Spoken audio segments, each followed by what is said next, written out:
huge spike in different people, like crazy. We've gotten a bunch of messages and stuff Crazy. too, and I can't even keep up with it All right. honestly.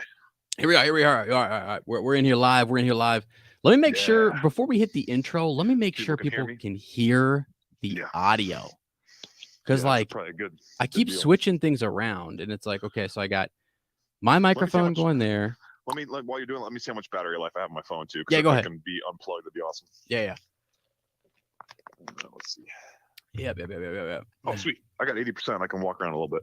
Give me those comments in, baby. Okay. All right, dude. Let's hit this intro. You ready for this? Yeah, baby. Let's go. All right, wait. Me and your daddy was in there. You know we were. Okay. Audio. Well, we're like 2 words away from it being a completely inappropriate podcast. Oh, that's just how we do it. Okay, so we got you going in there. We got that going in there. Hey, can you guys hear Lane? Give me a thumbs up if you can hear Lane in the comments. Check. Like check. Can you hear it? Check, mystic lady. What's up? Am I too loud? Is he too soft? You guys let me know. Okay. Or am I too soft? I don't know. I knew. Before the words real soft guy. We're out. I knew something was up. Very gentle. Yeah. Dude, I'm sitting here. I'm staring at probably 20 corn stalks and 6 bales of straw. Wow. And what else? A bunch of new firewood. My in-laws brought.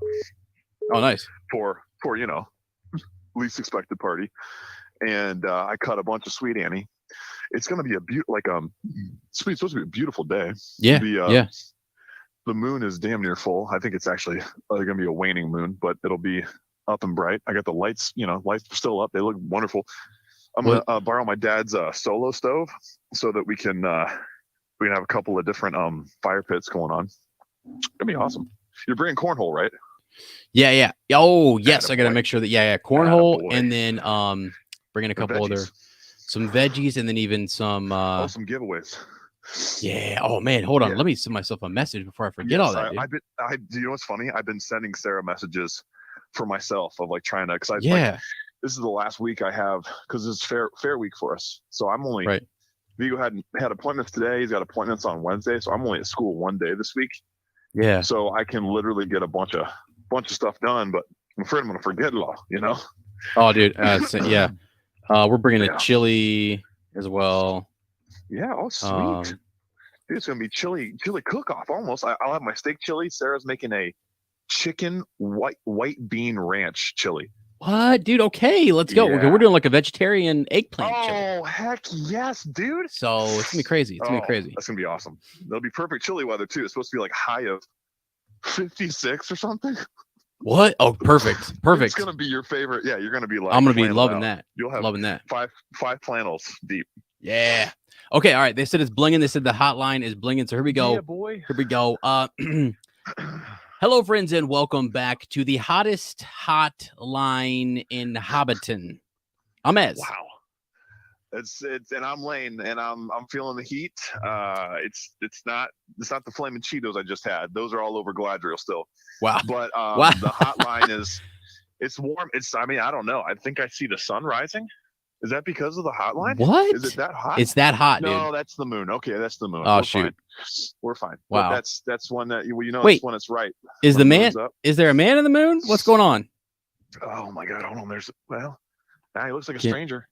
Is it? Like a stranger to me. Okay. Oh my God, dude! Is that a meteor? Is it coming your way? Are you kidding me? I see a meteor in the sky right now. A shooting star. Oh no, Stuart, that was a meat eater. My bad. Wow. Yeah. Watch out, dude. You might end up killing dad, dude. Watch out. Like, you know what I mean? Dead, Kella died.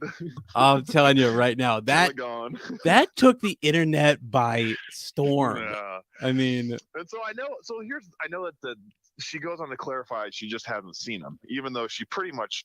She said he's dead. That's what I thought. So, but people are saying, "Hey, Lane, don't worry about it. He's still alive." And you know what? I'm like, that doesn't fix it for me, guys. No. I appreciate. I've had a lot of people. I want to say thank you to a lot of people who've reached out to me and said it's okay. Either they've said it's okay, just give it more time. People are very concerned with me. They're concerned about me. Yeah. Or with me. I don't know. And then I've had other people who are like, I'm glad you said something because I'm feeling the same way. And right. Actually, we had someone who has listened to us for a long time and said they didn't tune into any of our Rings of Power stuff because they just have not been enjoying the show. Yeah. They listened this last week. And they were like, it was nice to hear you guys kind of like talk about both sides of the coin. Yeah. So I was like, that's great. I mean, do we plan it that way? Hell no. No. I want to be totally swept away. I did. Mm-hmm. I'm having some issues, man. This is difficult for me. But yeah. I'm glad that I'm glad that this is a place here where we can speak honestly without being mean, without hurting anyone's feelings, without demeaning people's interest in the show. Like we will always be that. And so that remains something I'm very proud of. But how are you doing, dog? Dude, I'm doing any homework tonight? Do what now? What? Are you doing any homework tonight? Oh, homework. Oh. You got geography or geography this week? Don't even know, by the way. You know, and I think I told you the first question was like the word, geography. You know what I mean? Like you had to know what the course was about. And I was like, I was shaking. I was shaking on my boots. The first question, I was like, oh man. No. Yeah, no. I actually got caught up on a lot of homework and was sort of going through the scrolls and stuff. I want to say this as we get into this. Before we have some callers roll in here, I was this weekend talking to Lottie, about just like we watched it again. She did her little newbie panel, and it is like you said, it is such a different experience, just depending on where you come from, your background, maybe your age, maybe like your understanding of the lore, all these different things. But I went back to one thing that I don't know how it even hit me. I'm walking around, and sometimes just to when I'm doing studying, so I was doing some homework and doing different things, getting caught up. I turned to things like Star Wars. I turned to things like Lord of the Rings, the stories that inspire me. We listened to some Harry Potter in the morning too, and it was really cool. But dude, I was talking to everybody on the Instagram live. Nothing gets me more than Gandalf staring down a Balrog, dog. Right. I mean, you know what I'm saying? Oh yeah. Lane, he said, "You shall not pass." And he meant right here, right now. Yeah. This is happening. Dude, if you go all the way back to our reading of that chapter too, I think he says you shall not pass, but the first time he says you cannot pass. That's right. And to me, like talk about creative choices, right? You want to talk about when creative choices hit well? Yeah. It's like how they decided, no, we're going to go, you shall not pass. And that's going to be the big one. And we're not going to say you cannot pass, like which seem like really small decisions. But when you read it, it feels even like it's Gandalf more. It's like his will. Yeah. And even it almost kind of feels like less of a punctuation mark than it does in the films. And so like just another way that like, adaptations can just illuminate the text in a way. But dude, that moment. I mean, that moment for you is about like for me, man, I mean like anything, punctuation mark for Aragorn though. I gotta say, dude, it's at the end of Fellowship of the Ring, and when he finds Frodo and he closes his hand up around the ring and says, "I would have gone with you to the end into the very fires of Mordor," and then just proceeds to kick Uruk butt, and like the fact that and the way that I don't know the way our two favorite characters are so closely tied, and like the mentorship that goes back way beyond what we see in the movie. It's so cool. Yeah, I will say, because again, I'm enjoying the ride and all that kind of stuff here. There's been a few moments that have given me sort of like a chill, like, oh, that was really good or whatever. But I will say they have yet to, and I don't think here's the thing. Honestly, Lane, I can't think of a moment that's ever going to be like, like you have something that's so nostalgic to you, that's so like full of emotion. I have identified as a wizard ever since then. I was like, that is who I want to be right there. Give me one of those staffs right now and let me go out here and face a Balrog. I was out in my backyard the next day with like sticks, just like slamming them into the ground, Is one of your pronouns whiz? Is it like should be instead of his, it's whiz? I mean, you could do that. Will be now. So but no, so I'm waiting for something really the person who does who I think gets a lot of emotion in his voice, Durin, dude. Oh yeah. Like he stirs an emotion in you. Yeah. Ooh. I think I really do. I think the biggest, which I don't know if that's, I don't know. Yeah. Just thinking about the show. I think that the biggest, like you said, the biggest drama we're going to go through is with that. What's going to happen with Durin and Elrond's friendship, and then the elves and the dwarves consequently, because it's setting it up for. I mean, we're not done yet. We are not done yet. They have so much more to do, so much more either tragedy or I don't know, friendship to unfold. They're both incredible, and the way they act off each other it's awesome, dude. Yeah, it's wild. All right, so I think we got lines are open here. So we've had a couple callers calling this one. How many lines do we have? More? Do we have multiple lines? Dang, that's an upgrade. Wait. Wow. We have as many lines as there are rings of power in this show. Holy wow. Whoa. So there's no line open. The way is shut right now. Wait, here we go. Hold on. We got somebody calling in here. Hold on. This is Andrew. Mike. Oh, it's Mr. Upshaw. 1 to send a voicemail. Mr. Mike Upshaw? No, this is Mike Hollowell. Holy cow, it's a different Mike. My Lord. Goodness, that sounded exactly the same. Mr. Mike Hollowell, how are you, my friend? Good. How about you guys? We're doing all right. Welcome to the Hobbit Hotline. What you want to talk about, what you like, what you don't what like, you feeling? give it to us all, Mike. Give us the meat raw, okay? Yeah. Okay. I love this episode. I'm loving the whole series, but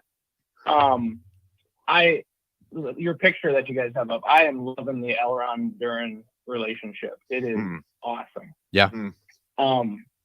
And to me, when Durin was talking about how can we teach our children to like defy the orders of the king, I was waiting for someone to say I was waiting for Ezra to come back and say, well, how can we teach them to like turn their backs on their friends? But they didn't have to say it. Yeah. They didn't have to say it because when he threw the mithril at the leaf, it like said it without saying it. Wow. And that was just like super powerful for me. I thought that was awesome. Yeah. Because and then he screams for Elrond to come back, and that to me was super powerful. And just Durin as a character, like he just feels like he's trying to always lead with his heart and do the right thing. Mm-hmm. And it almost feels like the rest of the dwarfs are like shunning him for that.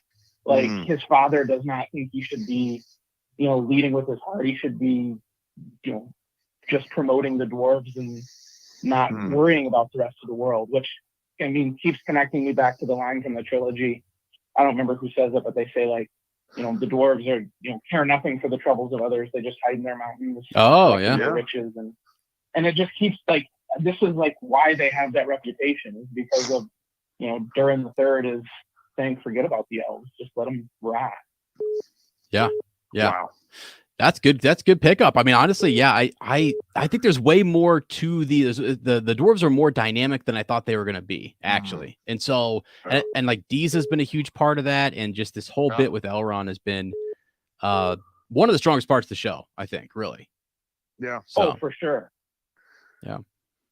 Okay, so the dwarves, you're loving the dwarves, you're loving the Elrond D4 relationship and friendship, and it is really complex, man. I mean, it's really well developed, I feel like. And so I heard someone talking about like the Disa and D4 relationship is like a great example of what a strong marriage is. Like in terms of like we don't get much of that in Middle Earth. You know what I'm saying? Like a lot of our characters either fighting for their loved ones, have lost their loved one, or are just seemingly, single. You know what I mean? And so it's the first time we've kind of gotten, and the way they balance each other, the way but they don't back down, they stand true to what they believe, but they're also able to help one another. It has been really, that relationship has been really enjoyable to watch. What else are you loving, man? You're loving the series so far. Is there anything that other than Elrond and D4 that you love? It could be anything, cinematography, it could be music, whatever you want to talk about.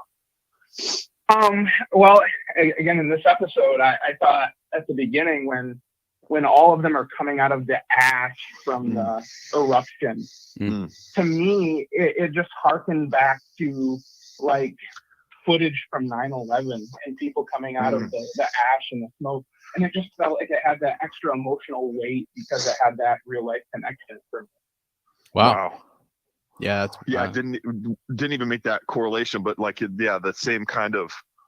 I mean, it was just like when you see, I was like 13, as you would have been 14, right? 7th and 8th grade. Yeah. We were when 9/11 happened. So, and honestly, the crazy tie to 9/11 is it was that December when the Fellowship of the Ring came out, and Peter Jackson talks about that. He's like, it was a time where in the world we like felt a very like personal sense of like evil acts, and he actually attributes that climate to people's response to Lord of the Rings initially. It's just like there was a very clear idea of this was a really evil, bad thing that happened. And we were still kind of all reeling from that as a society. But wow, that's a great callback. I got to ask you though, did you pour one out for Antimo? Did you, whatever you were drinking, did you just pour we lost our favorite Numenorian here, man. I mean, that was kind of and unceremoniously, he's just there. He's just there. Gone. I mean, did I shed tears, Mike? Absolutely. Was I upset that Anthony didn't? I don't know if Anthony's in the chat anymore, but Anthony, I thought we were going to go to that season 5, premiere in the UK, and now it's just a dream, man. Yeah, it's just a dream. God, so sad. So sad. Yeah, Mike, what else? Tell us anything, man. What else you got? I love the music too. Like it seems like it fits every character, and it like really adds that extra emotion to every scene. It's just another layer, and I think this series has done that so well. Yeah. And I like you guys have talked about it before. I don't know where all the hate's coming from for this series, like that people talk about. Like I have just loved every minute of it. And for the people who say it's coming, like it's going to be too slow, it's too slow. We got 5 seasons, and like. I have to believe like the last 2 or 3 of them has to be nothing but action in this war that we know is coming.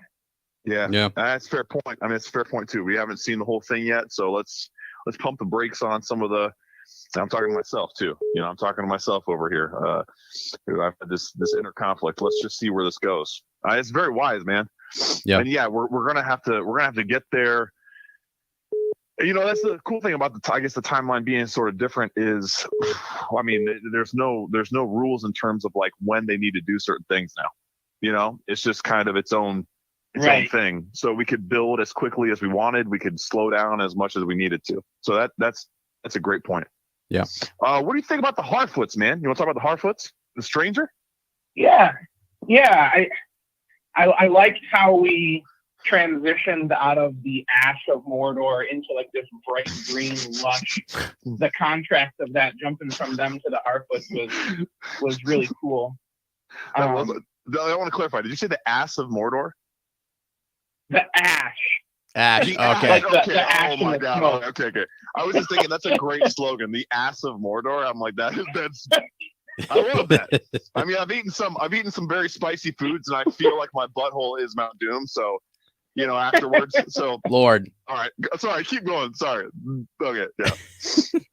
No, I thought that contrast was really nice. Yeah. I think I agree with you guys. Like, I feel like Stranger's got to be Gandalf. Like, oh yeah. There's just no way. Who else could it be, like, man? I mean, I right. Yeah. Too many signs pointing to trees now and. Right. Yeah. Oh, and there was something very interesting. What he was saying. Oh my God, I can't remember when he's healing this tree. It's I didn't know this. Someone else pointed this out. It's a name that Aragorn actually takes on or is given to him after he becomes king, and it means to heal or healer. Oh, it's wow. Like Elvish or some sort of, I don't know. I think it's Elvish for heal or healer, and so that's literally what he's speaking to that tree. To the tree. Wow. Super interesting. And one other thing when he's talking to the tree, I can't remember, one of the Harfoots, they say like, oh, the trees don't talk. And then one of them says, well, some of them do. So are we going to see the ends in this? Like the early ends? Like some of the trees do talk. That's what we're waiting for too, right? Because we see when the Meteor Man comes and we get that kind of, so just a flash, but we see it coming through the forest, and then we pan down and we can kind of see in the in the foreground a couple of like ents. It looks like almost like an entwive and an enting. And so yeah, I mean, I just like, let's go. If that's teasing towards that, I'm down. I want to see some ents. Yeah. Maybe some entwives, some entings. You know, that'd be amazing. Yeah. Well, and they said there used to be like thousands of them, but by the time we hit the third age, there's very few. Very few. Yeah. Yeah. Awesome. And maybe we could even see what happens to them too. Maybe they'll, that'd be dig that up or imagine what how they became so sparse. Yeah. Right. Mike, that was awesome, man. I mean, I love it. Anything else you want to talk about, dude? This is your time. Your time on. I think we hit the big ones like that. Just loving it. Yeah. Good. That's good, man. Awesome, yeah. Brother. Appreciate that. It's good to hear. Yeah. Dude, that was amazing. Yeah. Yeah. Thanks for having me, guys. All right. Of course, Mike. All right. Have a good one, Mike. Appreciate you. Man, dude. Yep. Well, Lane, that's a name I've never heard before. Do we know Mike? That's amazing. That's a different name. Well, we just had a kind of a, so we had a surge. We've gotten numerous messages from people who are, let me see if I can pull up some of the messages here too. We've got people who just listened to like, I don't know, 1 or 2 episodes of our Rings of Power and then boom, jump back into the old reread. So. Wow. Here we go. Cool hearing from Mike. Yeah. Here we go. Rolling in hot. Thank you. To accept, press 1. Hello and welcome to the Hobbit Hotline. I didn't quite catch the name on the preview. Who we got here with us? You've got an OG listener and a first-time caller. My name is Stephen Matthew. Holy cow, Stephen! Oh my Lord! It's like meeting a long-lost friend that you've never actually talked to. What's up, dude? I'm good. How are you two? Dude, we're doing. I mean, talking to you, I'm like on cloud nine. Wild, man.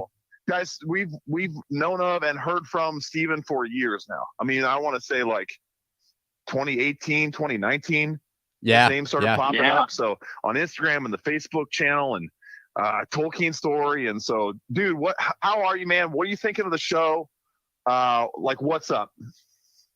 I am doing very well. I heard a couple of people that have been in the show from literally the first viewing. I came in episode 3, I believe. Holy crap. Back in the day, the Facebook group only had like 12, 15 people in there. Oh my God. It's amazing. It's amazing to see how much you guys have grown. So, man, big props to both of you, bud. It's all you guys, man. It's people like you, Steven. It's people like Mike who just called in that I've never heard Mike's name before. It's all you guys. We're like humbled by you. So what do you think of this show? Like, tell us everything. What do you think of the show? How you feeling? What do you love? What do you not like? Yeah. I think the show is interesting. I view it in a very specific way in the sense that I'm not putting a whole bunch of weight onto it as in, this has to be a certain way. Or it has to show certain things. I kind of go, okay, what adaptation are they going to do with the story that they have? And so what will they give me? So I'm kind of leaving, a little room for things to surprise me, but then also not trying to get too disappointed if things go fall flat on its face. So an even-keeled approach, which is the best way to do it. I need you to help me out a little bit. So, I mean, what are you loving about it so far? Well, okay. Can I just say, first off, though, I found it admirable that you were so honest in your opinion after this past episode. And it low-key made me chuckle a little bit because it sounded like you were defeated, like the episode defeated you. And I was like, no, Lane. I was in the ash, or as Mike, misheard Mike say, I was in the ass of Mordor. I mean, you were down. Yeah. it was like it had been kind of building, and but I told everyone I talked to before, because I was nervous, because we've been talking about this show forever, and I've been very excited about it, and I've loved especially the early episodes, and so it was, I didn't want to come in and say I liked it even though I didn't like it. But I didn't want to be like a downer at the same time. And so hopefully I struck that balance. But I do appreciate that, man. I appreciate that. Yeah. For the show, I've really enjoyed seeing what they've created in terms of the world, like the landscapes, the cinematography, all of the like. There's no fault. They've clearly spent all of their money to make this look as good as possible. Yeah, absolutely. And you can see where that's gone into. There's been a couple of little exceptions, but it's looked beautiful. The actors have done a great job.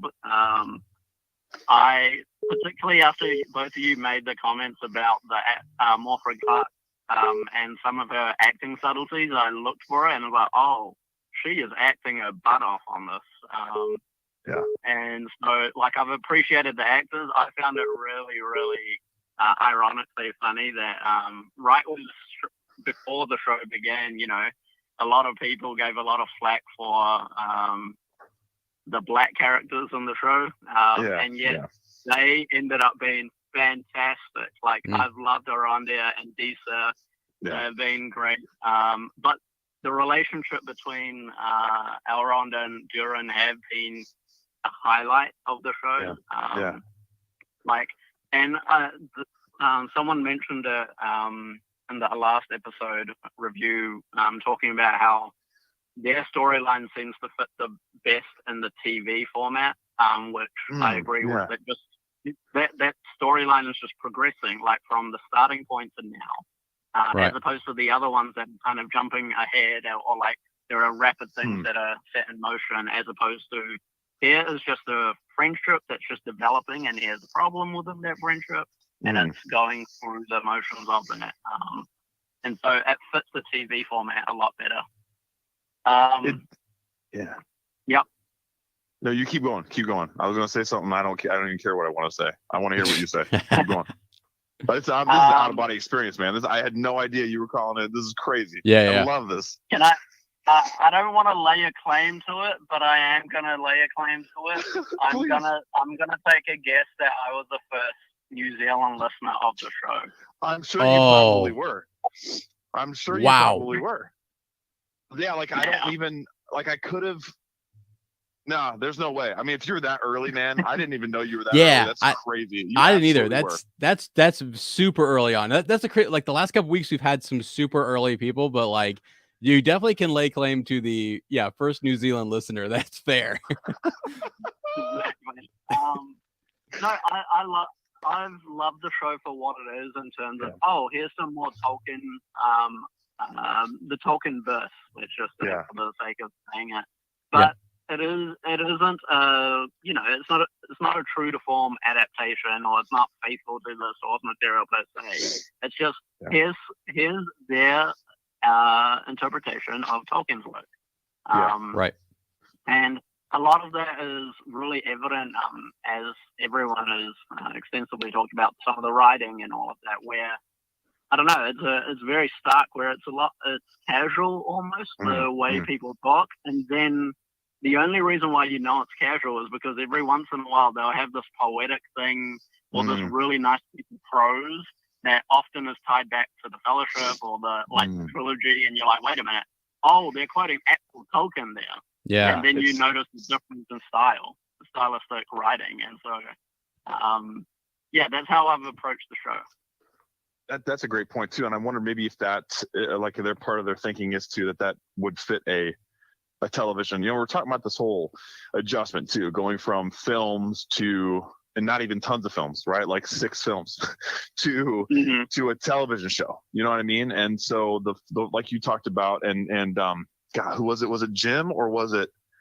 Was it Jim or Jake who was talking about that? The Durin Elrond. I can't remember. I think it was that episode talking about their friendship being so built for television.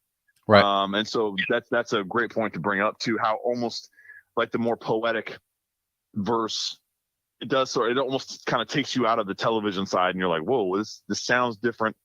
So I mean, and that's a good way to approach that too. Like I think the reason I'm having issues too is because it was like everything we had heard before, August of this year was that it was staying as true as possible, and that it was using source material as much as it possibly could, and it was literally trying to lift from the pages, Tolkien's vision. And so like when it's been different, it's been an adjustment for me. And so I think maybe if I would have either found that out before or kept my mind open to that in the first place, I'd be having a better time now. But I think that your mentality, Steven, is the way people should. Like, if you want to appreciate the show, like if you want to continue to enjoy it, some people are out and they're like, I'm not watching another episode. I'm not watching season 2 through 5. But if you want to participate still, and I think, you know what, that's fine too. Like if that's something you want to do, that's okay. Yeah. But if this is something you want to continue to participate in, that's got to be your mindset, and it has to adjust, and you have to adapt. And like Ezra has been talking about, finding the nuggets that are really, really good, and knowing that they're going to be changes, and just accepting it and moving on. So yeah. There has been some amazing little things that have just happened, like earlier on in the episode, and a couple of episodes when the Queen's dream comes in, and it's the wave coming into Numenor. Yeah. I was on the edge of my seat. My wife can attest to this. I was like, no way, are they showing this for real? Like, I couldn't imagine that they would actually put that to, the screen and that early. And I was like, right. And then immediately I'm like, this must be a dream, right? Oh, yep. It's a dream. Yeah. But like, there's been some amazing little things that are like, whoa, they actually went there. Like that. You mentioned this about that first 2 episodes, like that opening sequence of the war, and it's like the eagles are coming in, this dragon, my gosh, like they're going all in. Yeah, there were little standout moments within it.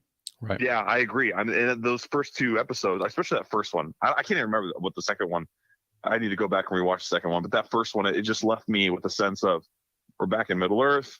This is familiar.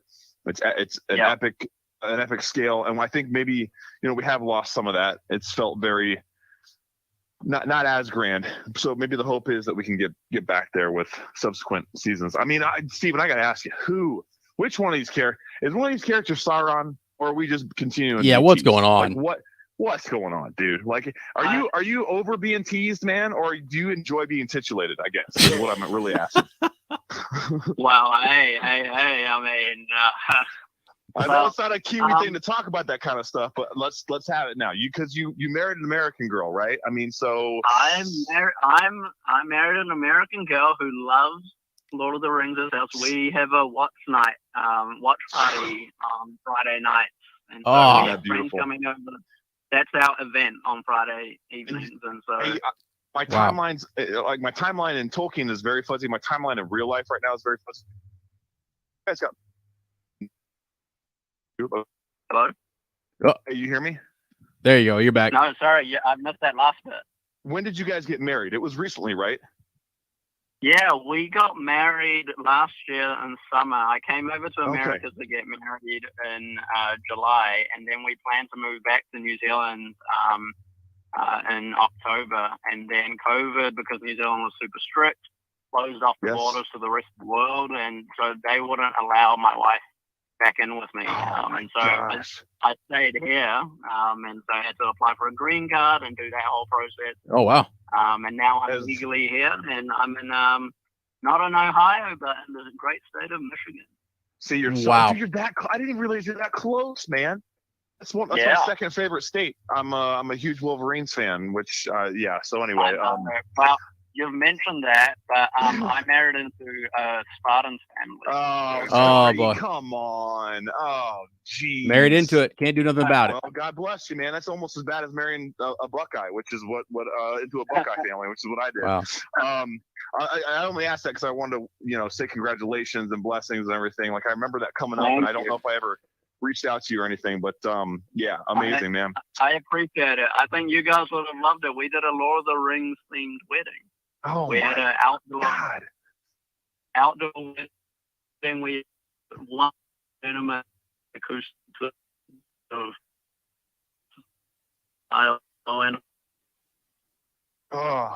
yeah, we would have loved that. Yeah, that'd been great. Amazing. Yeah. Wow. All right. Look, I sidetracked my own question. What an idiot! I sabotaged my own words. Who do you think Sauron is? I don't know. Real. Yeah, it is a lot of fatigue. Do I really even care at this point? So good. So I don't sound. It would when he said, "I got this crazy theory." Issues right now, kind of be a really good like gotcha twist that, again, not in Tolkien, but would make a.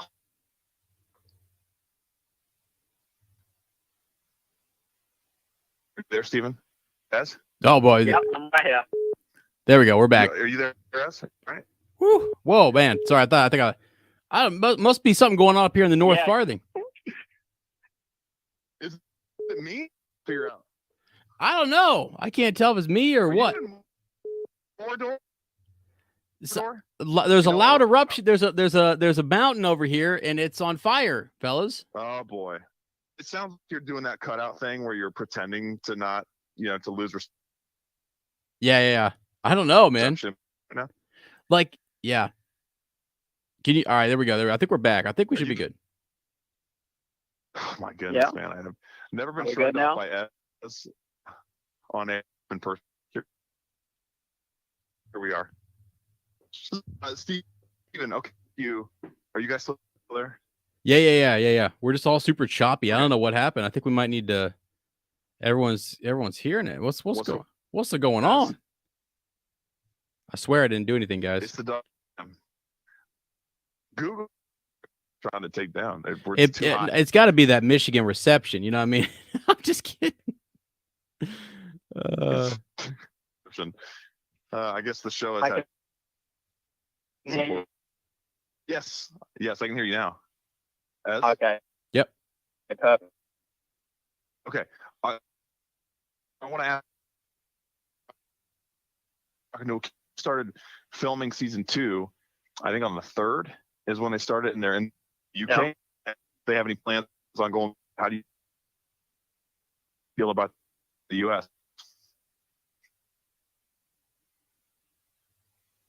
Sorry, repeat that again. They're filming in the UK. Filming in the UK, but that as a key kind of sad. We're going to see middle. Oh man, I think Darren is getting to this phone call. Yeah, I think we got to shut her down, boys. We're gonna have to hang her down. There you go. I can hear you guys clearly now. Oh yeah. Now, what were you saying about UK? Yeah. I want. Is it hard at Kiwi to see the production? Man, every time he gets going, it just. Now I know it's Lane. Now I know for sure it's Lane. Me? I don't know. I can't tell because every time you start going, it just left and right. You gotta be kidding me! Come on, man! Like, wait, are you over by the hedge? Where are you at? Am I sorry? You might be, man. You might be. Am I? Oh, man! Jeez. Okay, hey, is your phone dying? Do we hang up? No, I'm plugged in, dog. Maybe I should unplug. Can you hear me now? Let's see. Yeah. I think. Yeah. God, this is like a Verizon commercial. Man, this is terrible. Can you hear me now? Good. Can you hear me now? Good. Yeah. Actually, we can now. Let's go. Yeah. And then there I jinxed it. The most anticipated question of all time. How many times has he asked it? Lane, every time you start to ask it, it just literally cuts out as soon as you start to ask it. Of Smith. All right, Kiwi, right? And as we know, back to Lord of the Rings in new production moving. Did it happen again? Are you kidding me? Yeah, bro. You can't even get through a question. Heck is it? Dude, it's like someone is suppressing your. I don't even know, man. It's not me. This is Halbrand. It's Halbrand for sure. See, and then you'll talk for a second, and it's like all clear. It's so weird. Let me call back in. Let me hang up and call back in. All right, yeah. That's fine. You call back in. You call back in. Steven, I'm sorry. This is Bush League. This is Lane Smith. This is Bush League. okay. Maybe Ez can answer the question. Yeah. Lane, you step off here, and I'll go ahead and ask the question. I think I know what you were going to say. I think I know. Okay, Go. all right, Yeah, you have to listen to later in the episode. I'll tune in for the answer. Here we go. Bye. All right, cool. All right. So, Steven, you can hear me, right? Yeah, I can hear you. All right, yeah. So I think he was asking something about how it was filmed in New Zealand, and that makes everything better, right? Absolutely. Right. Something like that. All right, here he is. Let's see. My wife literally cried during the bit when Nori is singing, and it has all of these sweeping landscape shots of the South Island, and I'm sitting there just like, I know exactly these places. Oh, that's the Canterbury Plains. Oh, this is home. And I was just like, oh, New Zealand is, we miss it so much. Yeah. It is. Yeah. I think how did I describe it? It's as close to heaven as you can get without dying. I mean, it's like, I love that quote. It really is, because there is a surreal like eeriness to it too. Like, I mean, no doubt, like South Island, Sarah and I were there, and I just remember feeling it's such a weird contrast, but I think it complements each other as well, of like feeling completely isolated from the whole world, but feeling so in touch with nature and just these, like, it's majesty at your fingertips in a way that I've never experienced. I mean, other than being here in Amanda, but other than that, like nowhere else in the world. Yeah, absolutely. So that's got to be a sad thing, right? The fact that they're. I mean, I think it's exciting because we'll get to see a whole new visual palette for Middle Earth, but at the same time, it's like, man, how do you move out of Aotearoa? Like, how does that even? I don't know. So honestly, I'm looking forward to it, because where are they filming? They're filming in the UK. Do you know specifically Scotland? We've heard a lot of Scotland. I think their studios are going to be based in Edinburgh. So are you kidding me? I didn't know it was that close.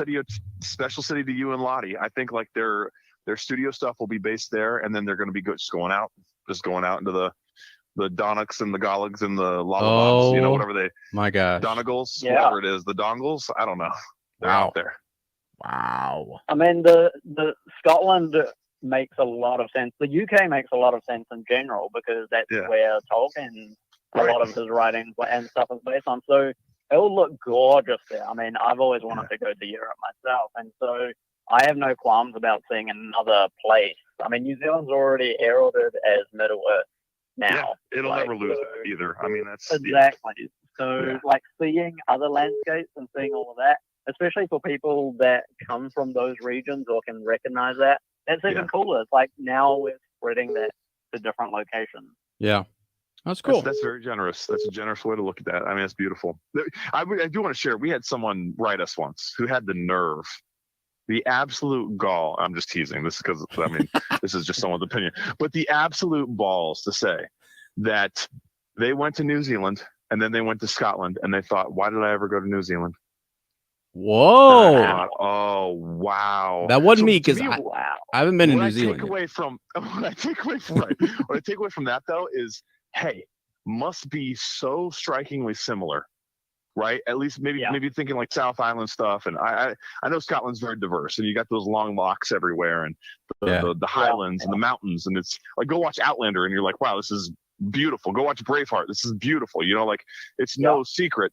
But yeah, it will be, like you said, it'll be interesting to see another location in the world get that Middle Earth stamp and to see what they can do with it. Right. Steven, this has been like an absolute honor. We're gonna have to have him on like an episode, man. I was gonna say, Steven. I would love to. Can I, Lane, just to be in the same lane as you, can I give a little bit of hate? Because please join me. I have to give a little bit of hate. No, I will join you wholeheartedly. Can I just say how much I absolutely hated the ending? Okay. Yeah. Because it looked like a PowerPoint presentation that I would make in elementary. The script changing was very, to me, it was like, I don't know, is there a more, and like we've talked about the angle, I talked to my mom about this too. She was like, the script just changed in the sky. I was like, yeah, I know. I was like, I was getting ready to cringe because I thought we were going to hear Adar say, "This line is going to be called Moldal," but instead it got even cringier, and we saw this like bizarre graphic in the sky, and that's something that like we didn't see in the trilogy, right? We only saw a couple, like 60 years later in the Shire. It was for it was sparsely used, almost not even used at all. And so to see it used, like, and I was okay with when they've used it before, like jumping, because we're jumping to different locations in ways we never have before. But to see that, I was just like, man, there had to be, like, and I know that you've got people who have no idea that that's what we're, they don't know Ora Druin, right? That name is not something they associate with Mount Doom. They might be confused about, well, okay, when was Mordor actually made? Is this Mordor? Is this another dark place in Middle Earth? But to me, I was like, dang, dude, you did people who are fans real dirty right there. Like, it was just sort of a way of, exactly that. I think the problem was, and there has been a little bit of this happening throughout, but not giving enough respect to the fans, and respecting their intelligence is like. What Ez said about maybe this is aimed at a younger audience makes a lot more sense in that context. It's like, this is for people that don't have any idea. But when you have that dedicated of it, not like a rabid fan base or anything, but like fans who want to watch this for the things that, especially with the content that they have, or the rights that they have, something specific. And it's like, you don't need to tell us, like, this is Mordor. Like, we kind of had that idea just with the previous context clues. Mm-hmm. Right. We don't need to spell it out. Like, show us, don't tell us. And they kind of did both. They showed us and told us at the same time. And it was like, I go back to, as a 13-year-old boy sitting in the theater for the first time, not the theater, seeing Fellowship of the Ring for the first time, and half of it just being something I couldn't even take in. Like, I was a sponge that was fully saturated, and there was a thunderstorm just raining down on me. And to me, it didn't drive me away. It drove me. I was like, I remember getting to the end and being like, is that the end of it? And my uncle was like, no, it's just book one. He's like, there's 3 books. Mm-hmm. I was like, these are books? He was like, yeah, they're books. And I have the receipt still from the very first copy of the trilogy that my parents bought. And it was of, what was it, January of 2002. So like a few weeks later, we went to Barnes and Noble and got the Hobbit, and we got the Lord of the Rings trilogy, the 3-in-1 movie set thing, and it drove me to get into. I will still watch. This is something that's crazy. People should try, especially if they're morons like me, to put on the subtitles when you're watching the trilogy, and how many things that I've missed. I'm like, oh my God, I know that because I've read the stories. This is an allusion to this or that or the other, and like, it's amazing when you trust your audience to go do their homework and that to me, where I'm thinking that, like, what they've done at certain points to not do that, I'm like, you're going for not the wrong group of people, but you could you're gonna alienate people who, they're not stupid, and they're and the thing is, they have done that already throughout the show in the positive light, like adding little tidbit Easter eggs for fans, which is A-okay. You don't need to explain it. It's like, for instance, when Galadriel and Elrond are talking in their forest, it has these panning shots of some of the statues. Oh, that's Luthien. Oh, that's here are these little Easter eggs for fans. But then for the casual fan, they don't care about it. Like, oh, that's a cool shot. Right. But it's like, And that's exactly what that's a good way to do it. Yes, that's what the Jackson films did so well. But I feel like we haven't gotten many more of those moments as the season's gone on. It's almost been more like, we get that little shot of what looks like Anduril up in, or I'm sorry, Narsil up in the tower. But other than that, we haven't had much of those. We've got some, this episode teased some of the other Numenorian cities that are in Middle Earth, but like, it doesn't felt as deep as I had hoped. So I'm glad you brought that up. Yeah, go ahead, Ez. What are you gonna say? Well, just Steven, when you get a chance, if you get a chance to go check out the YouTube later, this moment where we're talking, I've got everybody's going crazy on here about the stuff you guys are saying. It's really great, good conversation. And then I found this meme. It's Celeborn, and you remember the line where he says, "Tell me." where is Gandalf? Right? Yeah. Yeah. Right. They've replaced Gandalf with me. Tell me, Tell me. where is me? Dying over here. Yeah. It's hilarious. Yeah. Sorry. That was one thing that we were all thinking about, like in our group. It was like, isn't Galadriel already supposed to be married at this point? Where is Celeborn at? Right. Yeah. Yeah, and it's then crazy. it's like, oh, he's dead. It's like, oh, I mean, he's likely not dead. Like Right. as far as she knows that he's dead, but he's probably not. But then it's also just like, I don't know. One of my biggest hang-ups with Galadriel is she is one of the oldest elves, period. Like Yeah. in the show. Yeah. And so, like, yes, she's stubborn. Yes, she has, like, you know, like very strong-willed and stuff. But she acts like a teenager, even though she's older than even Elrond and all of them. And so then, you know, Elrond is a Slav politician. Yeah. And it's like, wait, how is he even more, like, you know, controlled and composed than she is, who's already one of the first? Right. And so that's the hard thing is like, well, she's meant to be, I mean, I get her progression. She's going to turn into the Galadriel we know, or that's what it's supposed to be, ideally. But, like, well, actually, at this point, she should already be, like, quite experienced now. Right. And then the only other thing, like, that I can think of off the top of my head, especially in this last episode, I really, really dislike the short hair on the elves, as in Elrond particularly. Yeah. And there was a running theory that we had in our watch group, thinking maybe the short hair is insignificant for like their level of experience or maturity. Oh yeah. Like as in, oh, you're not one of the high elves yet, or like, you know, that's why Elrond. It's like, oh, he's got short hair, and then he eventually gets off. But then Celebrimbor has short hair, which seems really weird. It's just like, wait, you're an older, wizened elf. Right. And it's like, but then he doesn't, and it's like, and then you see Gil-galad with the long hair, and I was like, oh, okay. Right. Like, that's what an elf kind of should look like. Yeah. As opposed to Arondir, who looks awesome with a fade, but, you know, it would look weird if it's just dread or something. Right. Yeah. Yeah, no, that's like some of the visual things that we've had to kind of get used to. And like you said, I almost wish there was, like that you said that perfectly. There's a little more like meaning behind it instead of it just kind of seems willy-nilly, or like maybe, I don't know, they ask the actors, hey, you want to wear a wig? No, okay, go ahead and grow your hair, like, or don't grow your hair. And I'm just like, I wish there was, like you said, I wish it was significant of something, and it doesn't appear to be. Yeah. No, I think that's a fair concern for sure.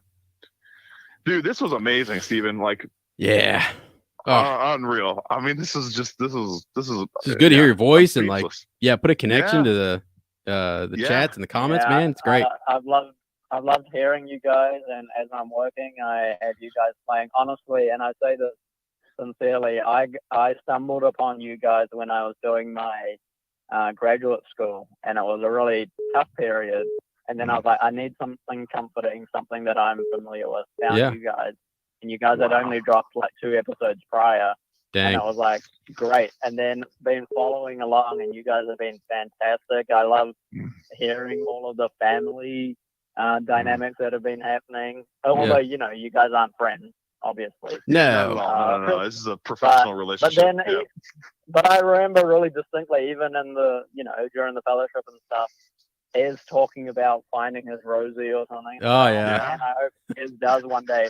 And he did. And I was like, that's fantastic, because in that time period I found my Rosie. Yeah. And it's like, and it's like crazy. And now crazy. Much closer, like, you know, when you guys said LEP1 and LEP2, and I was like, oh, I would love to be there, but I'm on the other side of the world. And Dang, man. Side of the world, same thing. So it's crazy how life happens. Yeah. We'll have to make something happen then before you go, you know, back to the real land down under. You know what I mean? We'll make something happen for sure. Yeah. I would love to meet you and have you out to the Shire, or wherever you wanted to meet. I mean, we'd come up to Michigan and see you. You know, I love coming to Michigan. But yeah, man, this was a blast, dude. Let's work something out. Let's figure something out. Yeah. Okay. All right. God bless you guys. Yep. Yeah, You too, Steven. That's amazing. Thank you so Thank much. you, man. Appreciate you. You too, dude. Dude, that's wild. Wow. Wow. Man, I didn't think we'd be hearing from like just some of these. No. I mean, old heads, man. Old heads, dude. Yeah, wild. Wow. We got more. It's hot tonight, baby. So we're going. We got another hour left. We're going to 10:30. Here we go. We got another one coming in here hot. Dang. Let's do it. Andrew. No. Hey, let me say it first. No. You say it. Go ahead. This is Andrew. This is Andrew. Yeah, we should all say it together. So, ready? 1, 2, 3. This is Andrew. This is Andrew. There we go. Hey, Andrew. My middle name is actually Andrew, so that kind of works for me on another level. Wow, must be nice. It is. Yes, I know. Well, you know what it means? It means manly, strong and manly. So as I okay, so I'm sorry, I'm out. I guess right. Paul means, dude, but Andrew, are you still high as a kite, man? Are you still loving every moment of it? What did you think of this episode? Tell us. I'm not. I didn't have as good as a time that you guys looked like you had on Saturday. Oh man. Oh, dude, I wasn't even there either, man. I didn't get to go. That was wild. Who didn't get to awesome go? as? Yeah. Lane didn't get to go. Like we had the time, sort of. Just we weren't really sure on the time and stuff. Cam gave me. Hey, hold on. Let me throw him under the bus here, so he calls later. Cam gave me bad info. He gave me bad intel. And so I scheduled something during the day with a former student was playing soccer, and I've been wanting to take the girls to go see her play. And then I thought it was going to be in the evening, right? And we were going to go to the match, going to take my girls home, and then go out and go to Star Wars Galaxy for a little bit. Yep.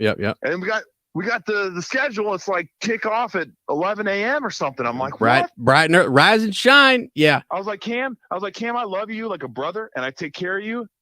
I don't really take care of you, but when this is how you do me, man, you do me like these showrunners, huh? Like I'm Tolkien. Oh and you're my! McKay, huh? Oh That's how my! you do me? Cam is pulling those Sith moves. He went dark side. Sith moves on a Smith, and you don't do that kind of stuff. Oh gosh, that was great. That was crazy though. All I know is, did you work it out to get Andrew a cameo? Because that's my new thing. I want Andrew in this movie. We're all getting Mandalorian gear, stormtrooper costumes, and it's gonna be out in the woods, baby. We're going crazy, man. Oh no! Yeah, it's good. Hey, it'll be the spring though. It should be coming up in the spring, I think. Okay. So let's. Am I in? Did you get me a role? Oh, dude, they definitely need. Once we got to see where this goes. I'm in though. I got the elbows rubbed up there. I'm like ready to go. I'm like, boy.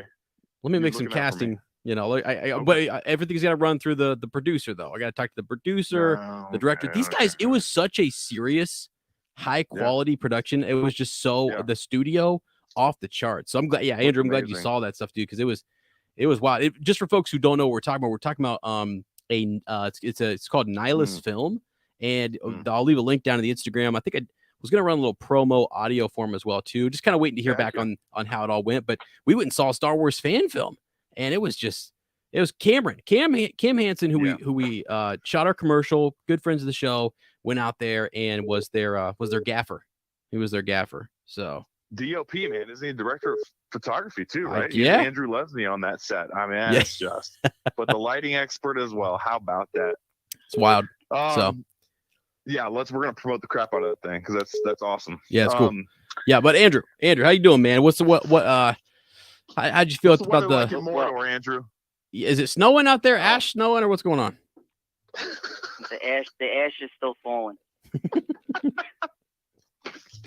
Keep an eye on it. Before I say anything, I got to start with this. Okay. The time has come for the dwarves to shape Middle Earth. And D3 threw it away like an elven leaf in a mithril mind that caused the creation of a Balrog like no one's business. I'm just saying. Dang. Wow. So would you? Hey, let me ask you this: are you putting D3 on the same plane as Waldreg the Great? I mean, Waldreg. We all know he's Ezra's favorite character now. Oh. He's even going to go look at these other guys, other films, which I don't know how long of a list that is, but God bless him. Yeah. All right. Yeah. Longer than mine. Right. But I mean, we got Waldred, Crete, and Mordor, and we got D3 waking up that Balrog. Yep. It's crazy, dude. Who's at a higher I don't level, know. man? I don't think they're on the same level. I Okay, think right, that okay. D3 is just a selfish character. Yeah. Okay, I like it. Yeah. I like it. Do you think maybe the Balrog was confused? He was thinking like that's a secret sign or something? He's like, leave me alone, or I don't want to be bothered, or is he really awake though? I mean, come on. He looked pretty angry, man. I've woken up some mornings like that, I mean, come on. I don't know. Unless he was getting out of the shower. How does a Balrog shower anyway? I don't know. They did knock through his door. I don't know. How did he get down there? I tell you, it's got to be. After seeing what we saw last week, it's got to be hot water. Gotta be hot water, baby. Let me ask you this: are we gonna see some intimacy coordinated between Balrogs? I don't know. Whoa. Probably not. I mean, it'd be hot. It'd be hot. You know what I'm saying? Wow, it would be hot. That's true. Be smoking. It'd be smoking. I don't know though. Yeah. So I'm glad you brought that up because are we gonna see more on that next episode? Wow. The Balrog? What do you think, Andrew? Yeah. I don't know. It's the last episode. I don't know how much they could put in. Yeah. You know what I heard? Go ahead, S. Well, it seems like so much. That's what I'm saying. Like what Andrew's saying. It's just there's too much to put into this last episode. How long do you think this episode is going to be, though? We don't know how the runtime. Now, here's something I heard: the showrunners have come out and they've heard my voice of some people say negativity, some people say disenchantment. However you want to phrase me as I can be the villain. It's cool. I love Dennis Rodman. Like the Bad Boys, the Pistons. That was all cool. Whatever. I'm fine with that. Okay. But they've been doing these, puff pieces or new articles that have come out. Hollywood Reporter, they came out and they said that there will be no loose ends after this final episode. They said every question that we've had in season 1 will be answered in episode 8. You being serious? I promise you. They said they didn't want to do any of these things where it was cliffhangers at the end of a season carried into another. Let me go check our DMs and see what they said. You gotta fact check me. What in the after all these years, Thank you, Andrew. Well, you know what? I guess then they're lying, which would make a lot of sense, guys. I mean, honestly, it would make a lot of sense. Wow, there we go. Broke my heart. I mean, that would be so much to tie up. I don't. Whatever. Yeah, I'm sorry. Okay, well, Ez is fact checking me, which. Go ahead, Ez. I'll get the last laugh this time, baby. All right, buddy. What did you love about this episode? What was hitting you in the feels? I mean, give it to us, baby. I'm gonna tell you, and okay. This is gonna go back on what you've been talking about last week and the week before. The darkness, I love it, and I'm immersing in it, and we need to bring on the Dark Lord in Mordor. Oh, Andrew, dude, be careful. Getting chilled over here, man. Start calling you D3 Waldreg, son of both. My goodness. Okay. Wow. So you want Sauron revealed this episode 8? No, not necessarily. Okay. Well, you said bring him on, so I'm just trying to read you. Well, I'm saying bring it on. Okay. Let's just get into it. Let's just. Okay. Yeah. Let's move forward from it and accept that this is what it is. Right. Has your theory on Sauron changed? Do you think that he's someone we've seen? Do you think that he's someone just totally different? I still don't really have a thought on who he could be. Okay. But the Halbrand, he's got it's giving off some crazy vibes. They find him on the side of the road on the Southlands. He's injured, and then all of a sudden he's getting up and walking and getting on a horse. Yeah, it doesn't smell right, does it? Mortally wounded, he needs Elvish medicine. He's walking through the streets like, hey, I'm fine, guy. It's like, what is this stuff? Right. There's more to that. It's like Tom Brady BS, though. You know what I'm saying? Like, Tom, you're so hurt. Not. Right. Whoa. Galadriel finally taking responsibility for the whole mess she's created. Yeah, I mean that was pretty powerful, wasn't it? Yeah. Hey guys, I don't know if so real quick, just a quick aside. Not that I want to. I'm not going to leave this up. I got the two blue wizards up on the YouTube, but so I did something dangerous tonight. I started scrolling through Twitter. You know, I typed in hashtag Lord Almighty. Rings of Power, and I'm sure I just. You're scrolling down, and some cosplayer who is just somebody people are like, "Whoa, Ez!" It's like, hold on a second. What are you looking at there? I buddy? feel like I have to address it. I'm just scrolling, and it's hashtag Rings of Power. And now, what people attach? It's Twitter too. So sorry about that, friends. It's definitely not Twitter gets a little dicey, doesn't it? Yeah, it gets a little crazy. So freedom of speech, man. Just wanted to apologize in case anybody was watching the live stream. They thought, "What in the world am I looking at?" This is a kid's show. Man. Anyways, crazy. It was Galadriel cosplay, but it was not what you thought. I mean, it was wow. Anyway, okay.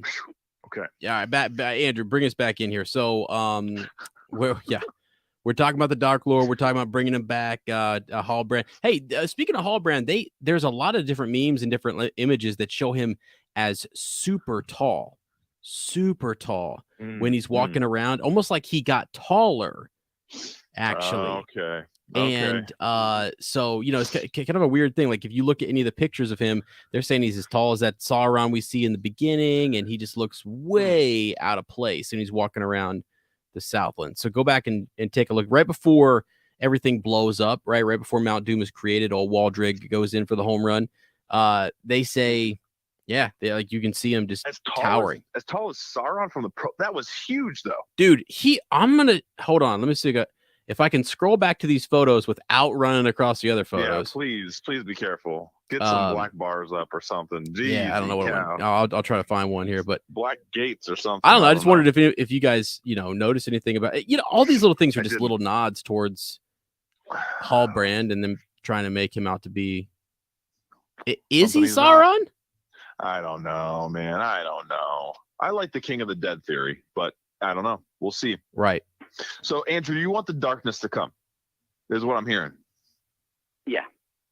Yep. What did you? So what do you want more of?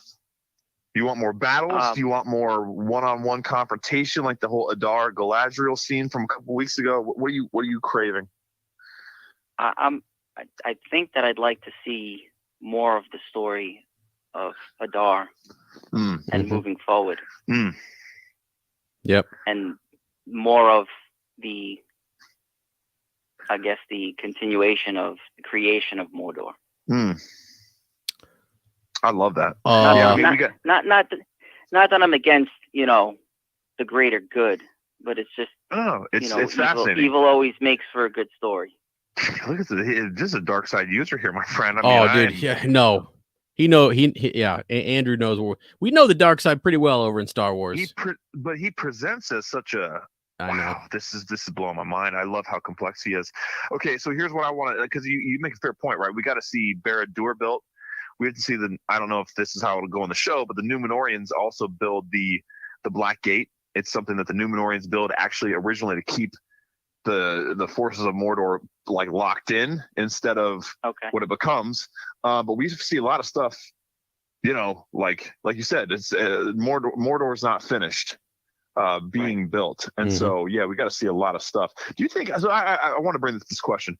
Do you think, Andrew, that there will be a time jump from season 1 to season 2? Now, I think they've already said there won't be any. But what do you? I mean, they've also said a lot of other things too. Do you think we'll have any time jump from season 1 to season 2? Well, I mean, how much of if they're going 5 seasons and this first season is estimated at what, 50 years, 60 years the most before that battle, that takes place where Sauron's destroyed. Yeah, the Alliance, yeah. So I don't know, maybe they don't jump this season and they jump in the middle of the second season or somewhere along there. They're going to have to, though, right? I mean, they would have to show, unless they're not going to show that final piece and just leave it at the end of Can season you 5. imagine? You Yeah. go into the Fellowship of the Ring. They got it. Yeah, they have to drive to that battle. Yeah. So that's If why not, they then condensed the timeline. I mean, that's otherwise there's no reason to even have done it. So Well, I don't know why. I mean, Lane has told me that you could still do it. You could still get to that same endpoint. You can without doing the time jump, which I believe. Actually, I 100% believe. Now you listen to me when you're talking to me. All right. Yes, sir. You just need to know someone who has untangled Tolkien. Okay. I do. You untangled. I trust in thee. Okay. On this one. Wow. I trust do. in thee. What the? Whoa. That's like Mordor speech. What's going on? Well, hey. All of a sudden, Ez went from common speech to speaking like Shakespeare. Sound like him. Show. Is he writing the show? Is Ez writing the show? Oh my gosh. So I have a question for you guys. Oh boy. Yeah. Okay. Do you have any thoughts on who the stranger may be now? So every week he does this. I want to say something about. First of all, Andrew's his like first line every episode is incredible. It's just this is Andrew. It's become iconic around here. Yeah. Okay. Ez and I will like we haven't gotten to the point where we're calling each other and saying, "Hey, this is Andrew." Yeah, we're close. We're close. We're about to get T-shirts too. That like there's an arrow that points next to me that says, "This is Andrew." Anyway, with an arrow, I love that with like the finger. Yeah, yeah. And then you have a ring on the finger. But every week he asks a question. So who is? And it's always a dang good one. Who is the stranger? I still think. And now, like after what we've seen now and everything, right? Yeah, after what we've seen now, I still think it's got to be Gandalf. I mean, I think that we're headed for some kind of showdown this next episode where he's going to take the Mystics out, or he's going to, the Mystics they've got to be cult leaders from the East that are Sauron worshippers or even Morgoth. I don't know. Yeah. And they think that Sauron is Morgoth returned. I don't know how that's how they'll work all that out, but. I think that, I mean, if he's not Gandalf, I kind of feel like I'll be disappointed at this point. I think there's just too many things that point to it. Yeah. Like, I know that blue wizards will be really cool. I think on it, what I really want, though, not what do I think's going to happen, what I really want, I still want him to be Saruman. Ever since Ez pitched that whole idea that he is Saruman, that's the first place I heard it. I don't know if it was out there before he was talking about it. Yeah. But I would love him to be Saruman. That would blow my mind. No one's talking about it. First of all, no one's talking about it. Very few people are talking about it was my idea too. It was my I know idea, it was. Actually. No, it wasn't. I know it wasn't, but I know it was. Okay, you know what I mean? Wow, you little devil. Pig. Hey. I saw a theory on Twitter, and I don't know if you guys came across it, about the stranger. Okay. We know Ez has come across a lot of stuff on Twitter. What did you see, though? This here, it says, says Tolkien Guide, and it says, my theory, the stranger is Sauron, killed by Adar. He convinced the Valar to send him back to repair or fix Middle Earth. The new body is taking time to get used to, and his memories haven't returned yet. Wow. Compelling. Yeah. I don't think I want that. What? That would fit in the whole split them in two kind of deal. He's back in so just for you guys real quick, there was an IGN article today released probably 15-20 minutes before we went live, and they were breaking down like who is the top candidates for Sauron.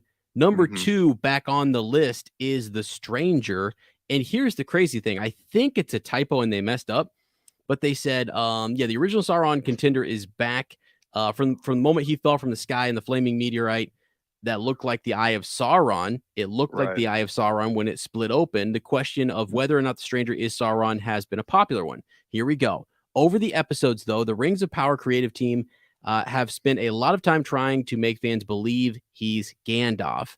Here's the line, despite not having rights to the character. Now, I don't know. Do they have rights to the character? I think everyone's talking about whether IGN is wrong about this or whether they miswrote that or Gandalf is in the trilogy. He's and they have rights to that seems really stupid to me. Like, of course they have rights to Gandalf.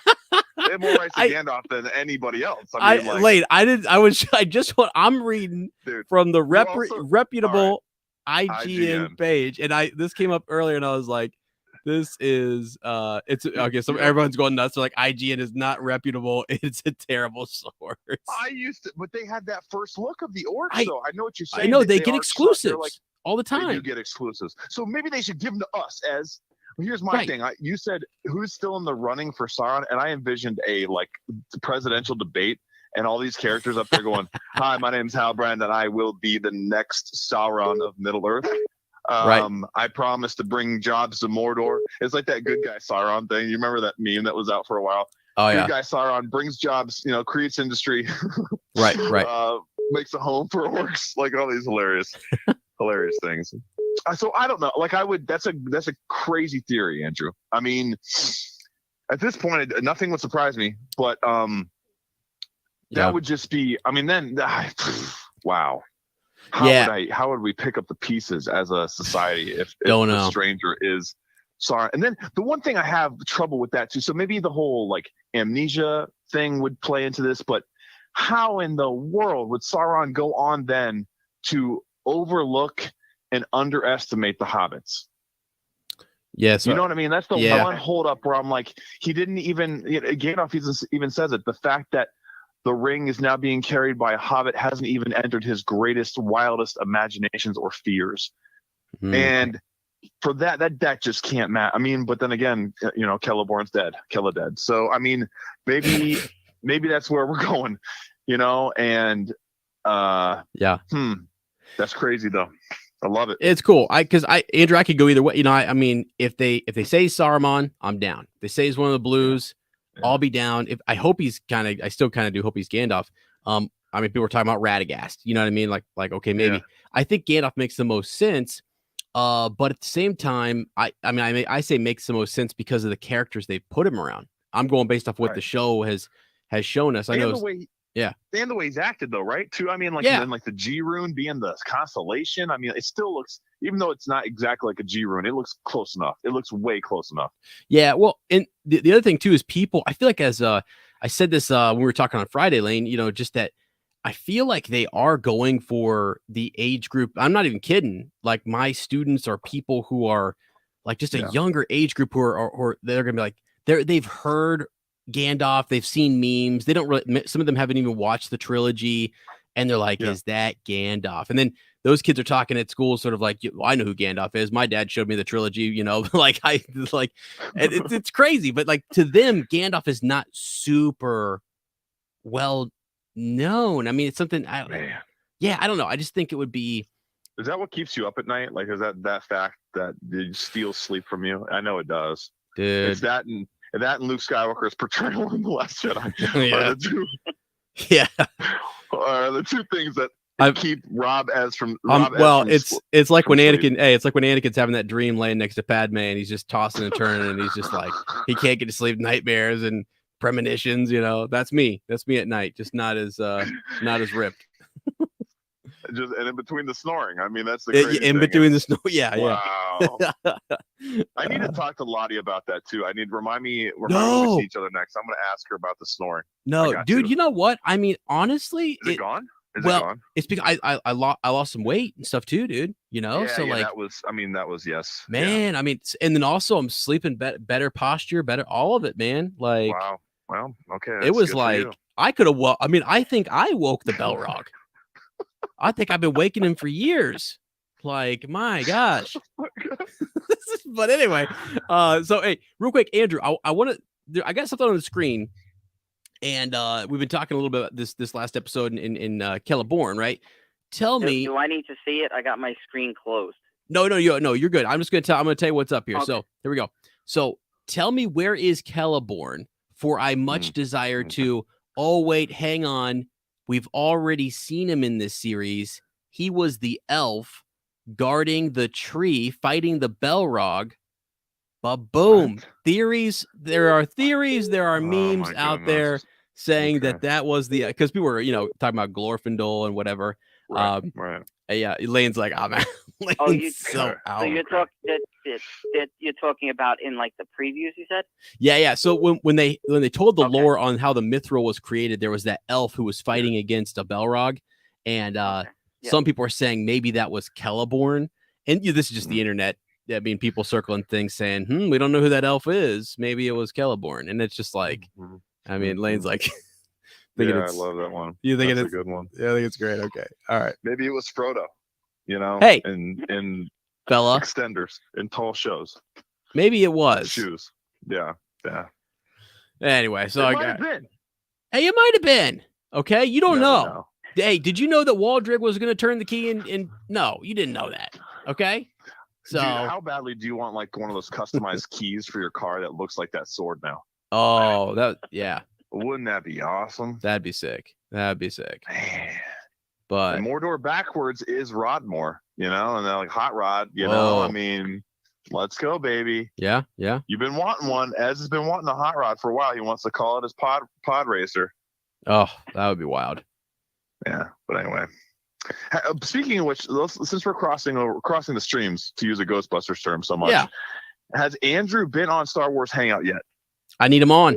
I need you on soon, Andrew. I make sure that people know when this is happening because we've got a lot of people who would love to listen to that too. I'm positive of that, myself included. So. Oh, dude, Andrew, you still down, right?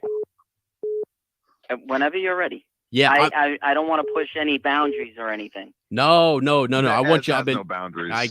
What boundaries? Clearly, I know you're busy with a lot. I know you both you guys. You're busy with a lot of different things. Yeah, and that's so I've been kind of waiting to we got this week and next week, and then once we're kind of done with Rings of Power, I'm thinking about cranking her up a notch and getting some more folks on there and stuff. That's been kind of my. You see what he's doing there, Andrew? He's blaming this on me. He's blaming your lack of connection on old. No, I've been sending as emails and messages like at least once a week. He's on it. So you guys are privately talking, huh? Are you guys trying to usurp me or something? Wow. Hey, my middle name's not Andrew, so I got to get I got to have a little Your firstborn son, you're gonna name Andrew now, 100%. Yeah, he's gonna come out and like we'll have had a name already. I'm gonna turn to Lottie and say, "This is Andrew." Wait a minute, wouldn't Andrew Kirk be the professor? Yeah, he would. Yeah. Wait. Yeah, Professor Kirk. Oh, wow. Yeah. Is he? I think so. Is it happening again? Wow. I think we're. Oh, it's the dark one. He's back again. Lane keeps going out. Yep. Oh my gosh. I like how I get the blame for this. I come in with some real opinions. Yep. I get real with you got to repeat it. I didn't hear what you said. I can't even remember what I said. I think he was making fun of I don't know what he was doing. Tom Bombadil. I was making fun of my old buddy Tom Bombadil. Wow. You think we're going to see him in the series? I think Post Malone has already been cast thanks to us. I really think campaign. Hey, he'd be an awesome Tom Bombadil, singing and crazy and drinking Bud Light, and it'd be awesome.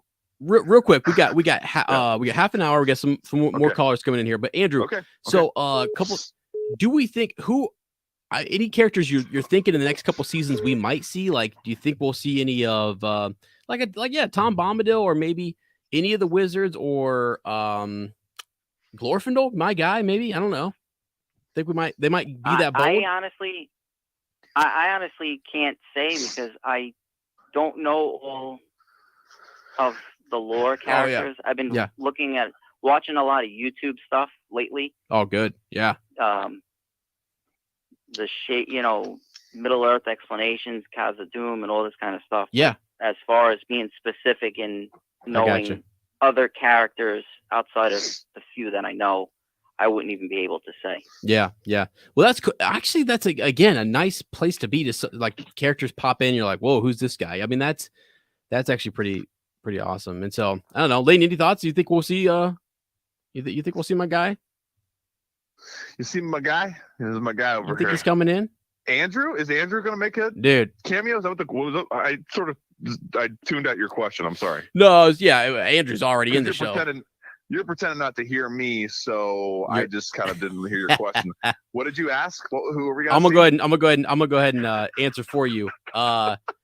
Yes, Glorfindel will be in the show, and Glorfindel. Well, I mean, here's the other thing too. We haven't seen Círdan.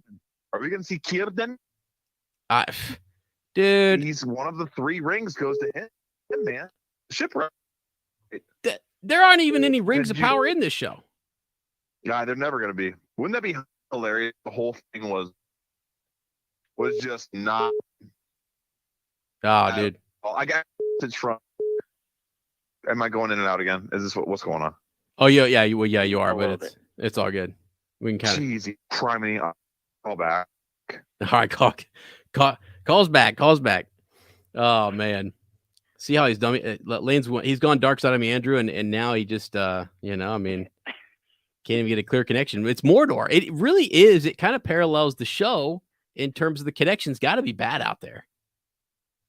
So there he is. Hold on here. Let's. I started calling.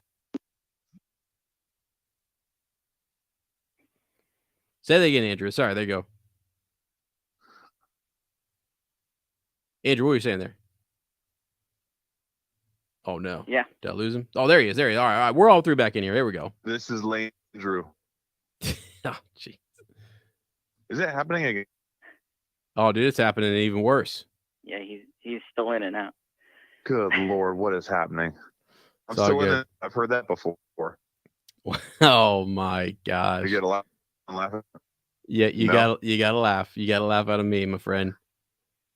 Jiminy. That's fine. You can just hang up on me.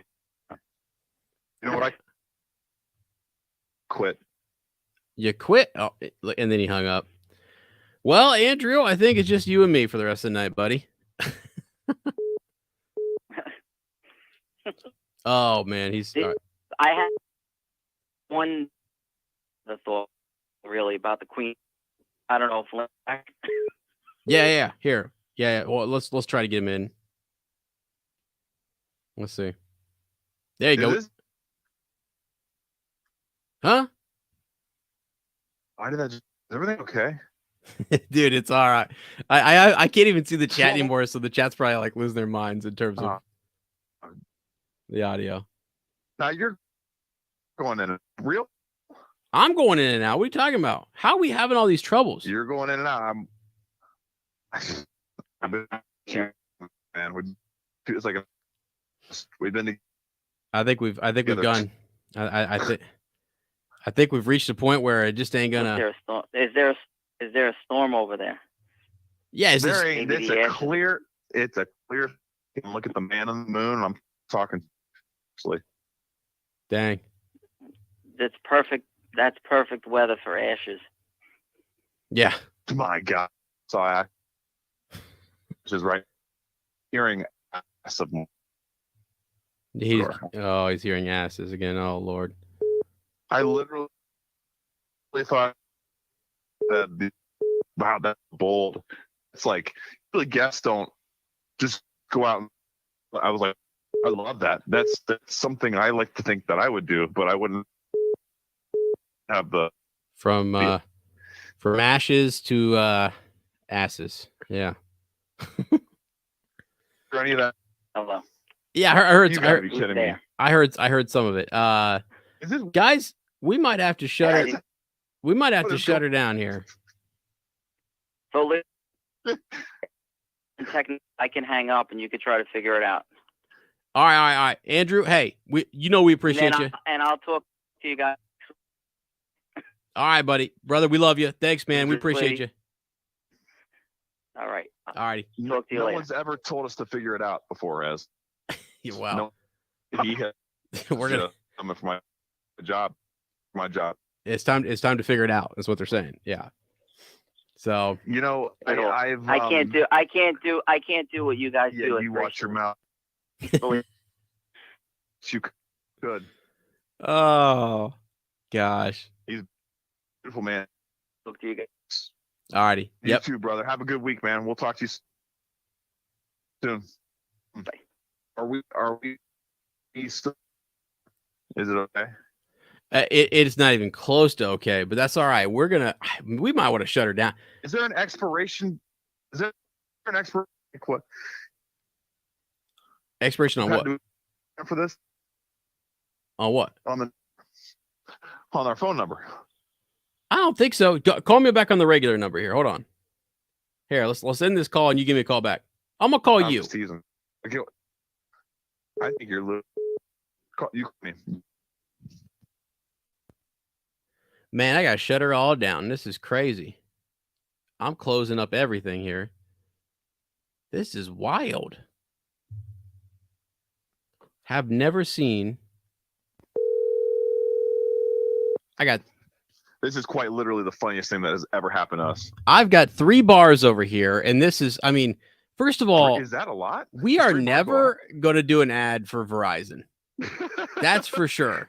Well, hold on a minute. You're Verizon? I'm AT&T. Dude, are you joking?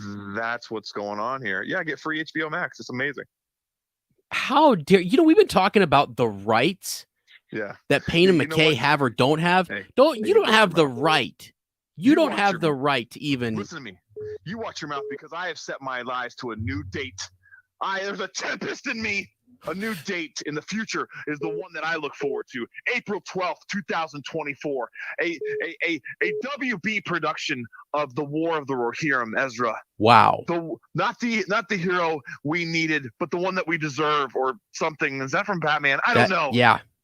The most unlikely creature imaginable in anime to save the entirety of Middle Earth. Wow. Did you hear me? I did. I heard it all. Did that come through? Okay. All so right. You're saying we got a date. We have a date for the War of the Rohirrim. April 12th, 2024. And let me tell you something. What if it just like... I think it's going to blow our butts. What if it just knocks the socks off of what if its viewership is like bigger than anything, you know? I'm gonna tell you what it could do. It could make us forget that Rings of Power Season 2 won't have even come out yet. Dang, man. Have you heard this? That it's going to take at least 2 years for the next season to be released. What? 2 years? 2 years, man. Because they're just filming it now. All those speculations we had before, or things that we had read about them filming part of Season 2 in concurrency with Season 1, I don't think was true. I don't think that's true. I think they only got Season 1.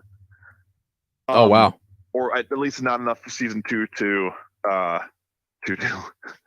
Yeah. But let's go over this again real quick, just because I am very excited for this. It's going to be an anime film. It's going to follow Helm Hammerhand.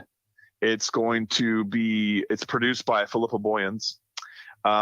It's her daughter. I think her daughter might be writing for it too, or something, which is crazy. John Howe and Alan Lee are in on this project. Weta is going to be used. I mean, it just had Miranda Otto is going to be coming back as Eowyn, I believe, telling this tale. Mm-hmm. It's ripe, dog. It's ripe. It's ripe, Ezra. I'm down. I'm honestly like, don't talk to me like that, please. Wow. Very aggressive. You just got real aggressive there, and I don't know where that came from, but look, I got an eye for this. I got an eye for this show that's coming out, or this movie, whatever it's called, animated thing. God, you don't even know what. Jeezy cow. Just the same way I had an eye out for that Gollum video game. Hey man, I've been playing that on repeat. So don't you? I can play it on my PS2. That's the crazy thing. It's a PS5 game. I can pop it on my PS2, and it looks better actually. Okay. I bet it does. It does. It really does, and the gameplay gets better too. I don't know how. Yeah. I don't know how. Are we still on the hotline, or is this your phone? No, we're on. We're here. We're still on. Okay. We're still on. I think we're gonna shut her down early, just because. I think it's getting a little. We're having some technical difficulties. Wild, huh? Yeah. But I wanted to ask you real quick before we go. Yeah. Do you think after the 5 seasons are over for Rings of Power? Yeah. 5 years from now, right? Or no more. I'm right. More. Obviously, like 10. A decade from now. So, Jeezy, that's a long time. I mean, the suffering is long, Lane. Goodness. So they're gonna have to, these actors are gonna age irreversibly. It's crazy. Obviously, that's all aging, but yeah. Why are they not working ahead on this? Anyway, but do you think they're gonna do sideshows and side stories and quests, or do you think they're gonna try to make this how everybody's trying to go for a big multiverse, or not multiverse, but like a big thing, yes, Marvelize everything, because that's not, or make everything marvelous, if you will. I mean, that's the question, isn't it? I mean, I honestly feel dude, there are a lot of people, I know that been joking around, but there are a lot of people who have poked a lot of holes.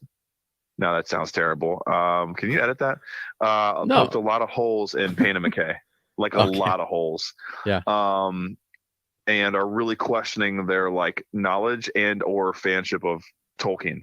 Yeah. Okay. Like whether they really were in the beginning or if it was just this big kind of like pitch that they won out on. And there's a lot of people who are saying like they won't last all 5 seasons. Like they will be replaced as showrunners. Oh wow.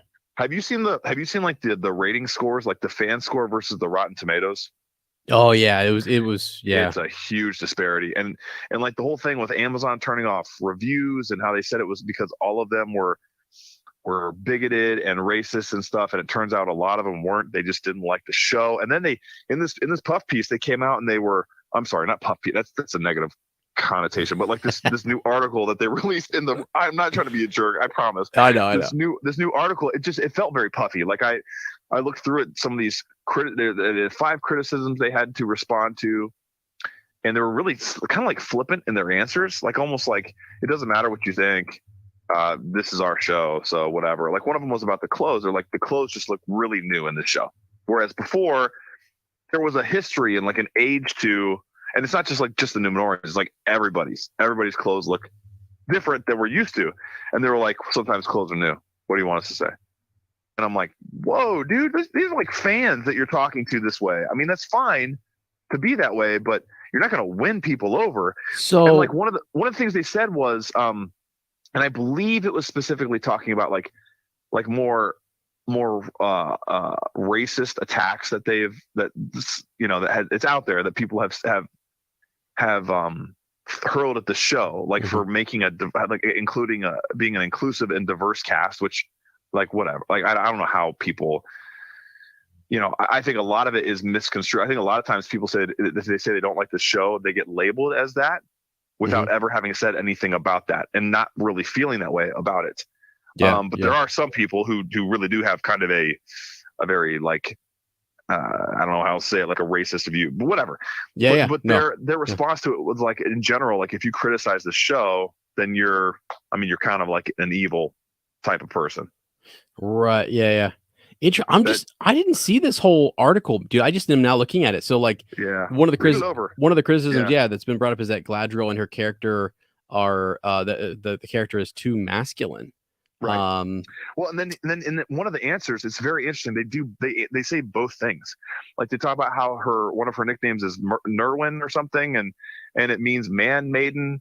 And then so he kind of confirms that she's more masculine. Who hell cares anyway? But then he also goes, and by the way, she's not masculine.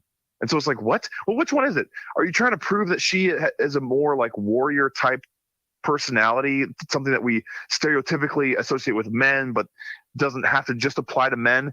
And then you're also saying, but she's not like, I don't understand.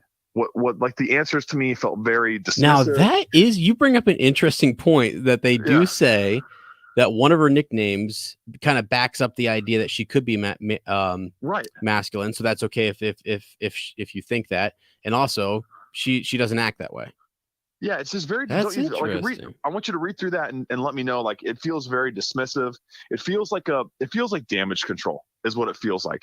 It feels like that they know that there are a lot of fans who aren't like over the moon with what they've seen. We've talked to some of them.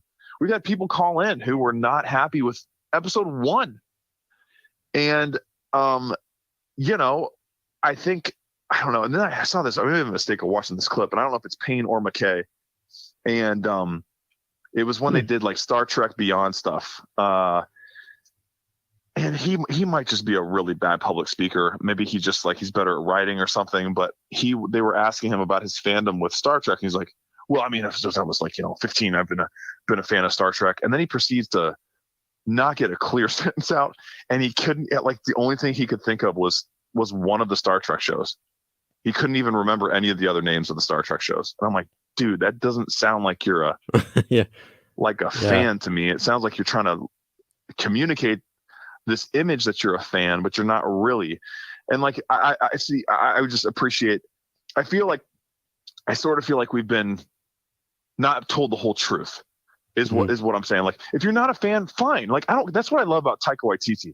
Taika Waititi will come out and say, yeah, you know what? I don't really care about that. I'm going to change some stuff. He is unapologetic. It drives some people crazy, right? People who hold things like Star Wars and Thor and Marvel and stuff very like sacred, or they have a specific way, and he just does things his own way. But to me, I would rather have someone with that kind of clear cut communication of, yeah, I'm not gonna do whatever I want. Or even like what's his face, the guy who did The Last Jedi, Ryan Johnson. Ryan Johnson, someone who comes out and says, this is gonna be different. I'm not a huge fan. I respect the material. But like what we've gotten is not that at all. We've got people who come out and they literally have presented this image that they are like essentially the Tolkien scholars of the universe. And then it's like all these things that are very Tolkien have just been kind of thrown out. And then now they're doing all these interviews and stuff where they're like, well, just get over it. You know, it's like, that's, you know, this is our story. We're making our own Middle Earth story. And it's not matching to me. And so that's another thing that is part of my whole, it has nothing to do with the show. It has to do with the whole orchestration of the show, or who we're supposed to put our faith in as creators. And it's weird. It's just a weird, it's a weird vibe.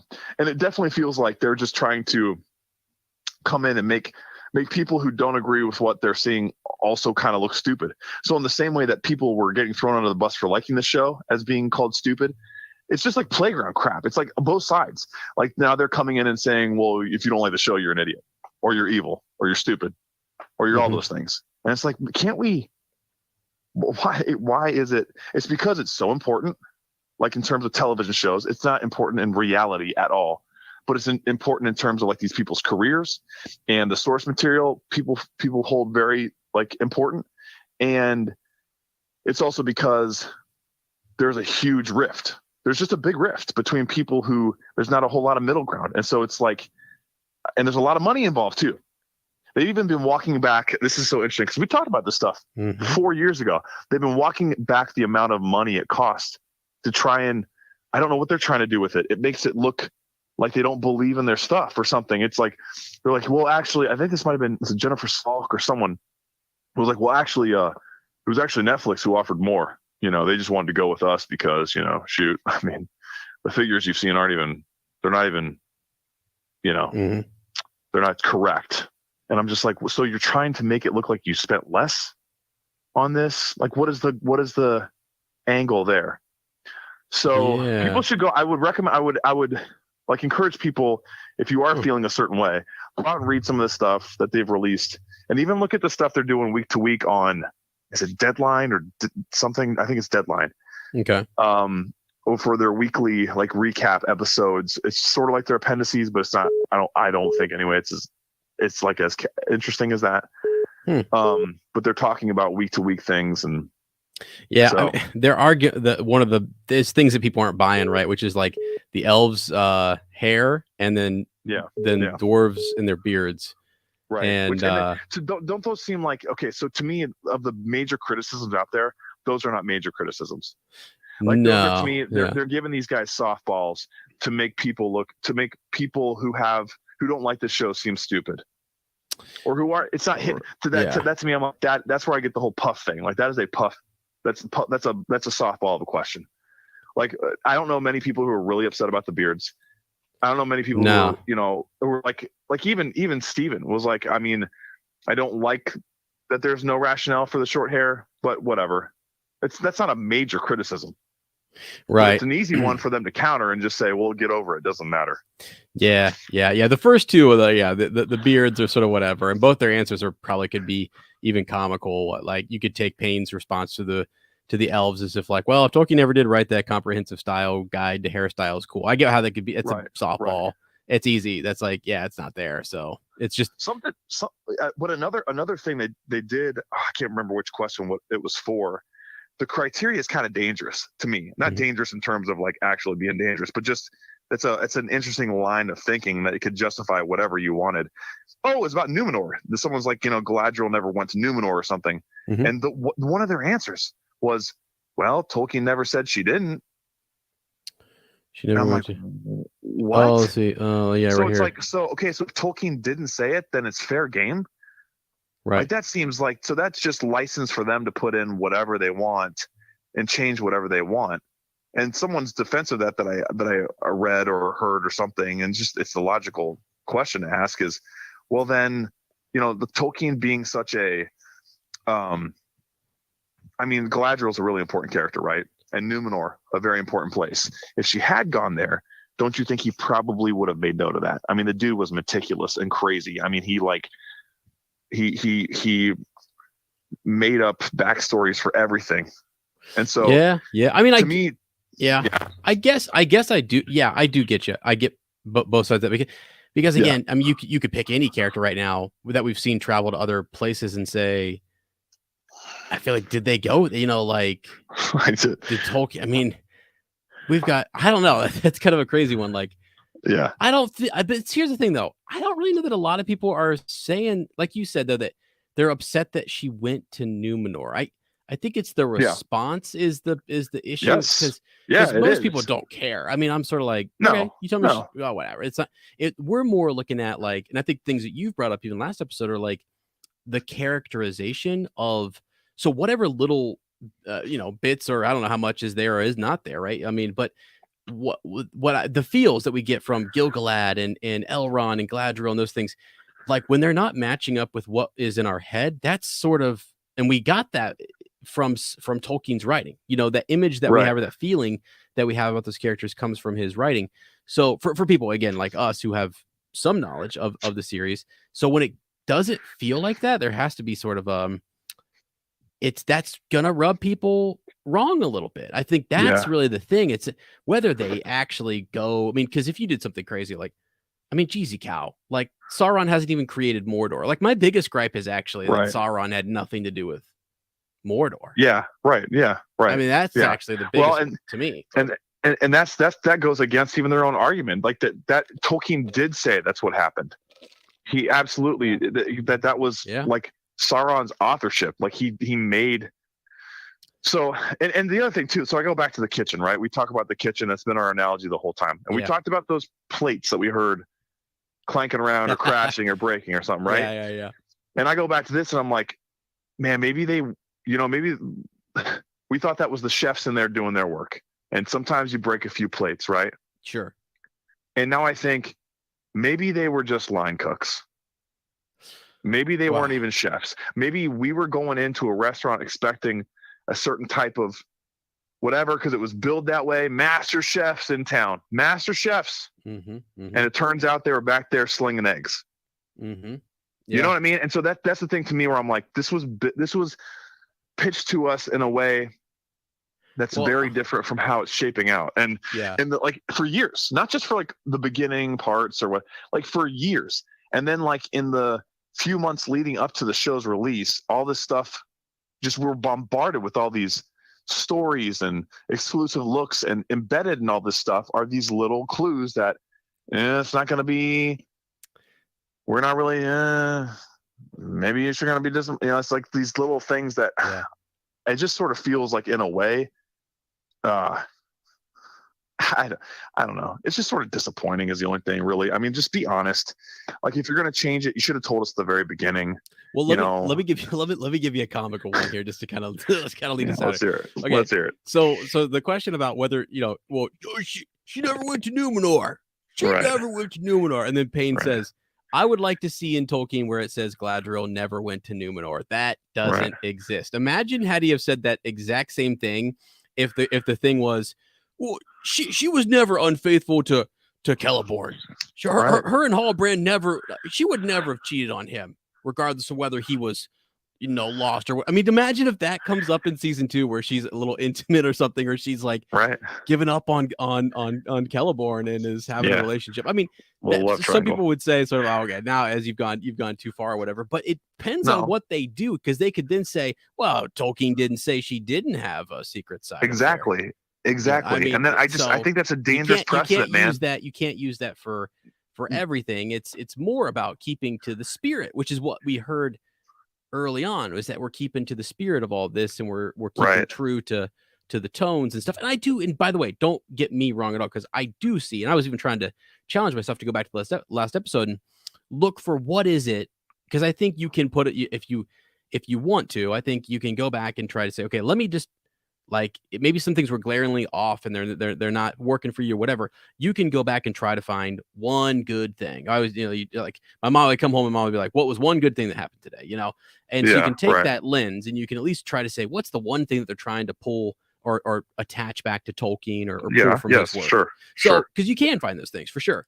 It's just now it comes down to, and where it's all subjective, is their execution of that stuff and how much or how little or whether my thing. No, and I totally agree. But my thing too is like we waited a long time for this, right? This is something that there is something to draw upon, and I think we shouldn't have to be in that position as fans. Like we shouldn't have to go back through and be like, well, there was one good thing. Like it to me, and I know exactly what you're saying.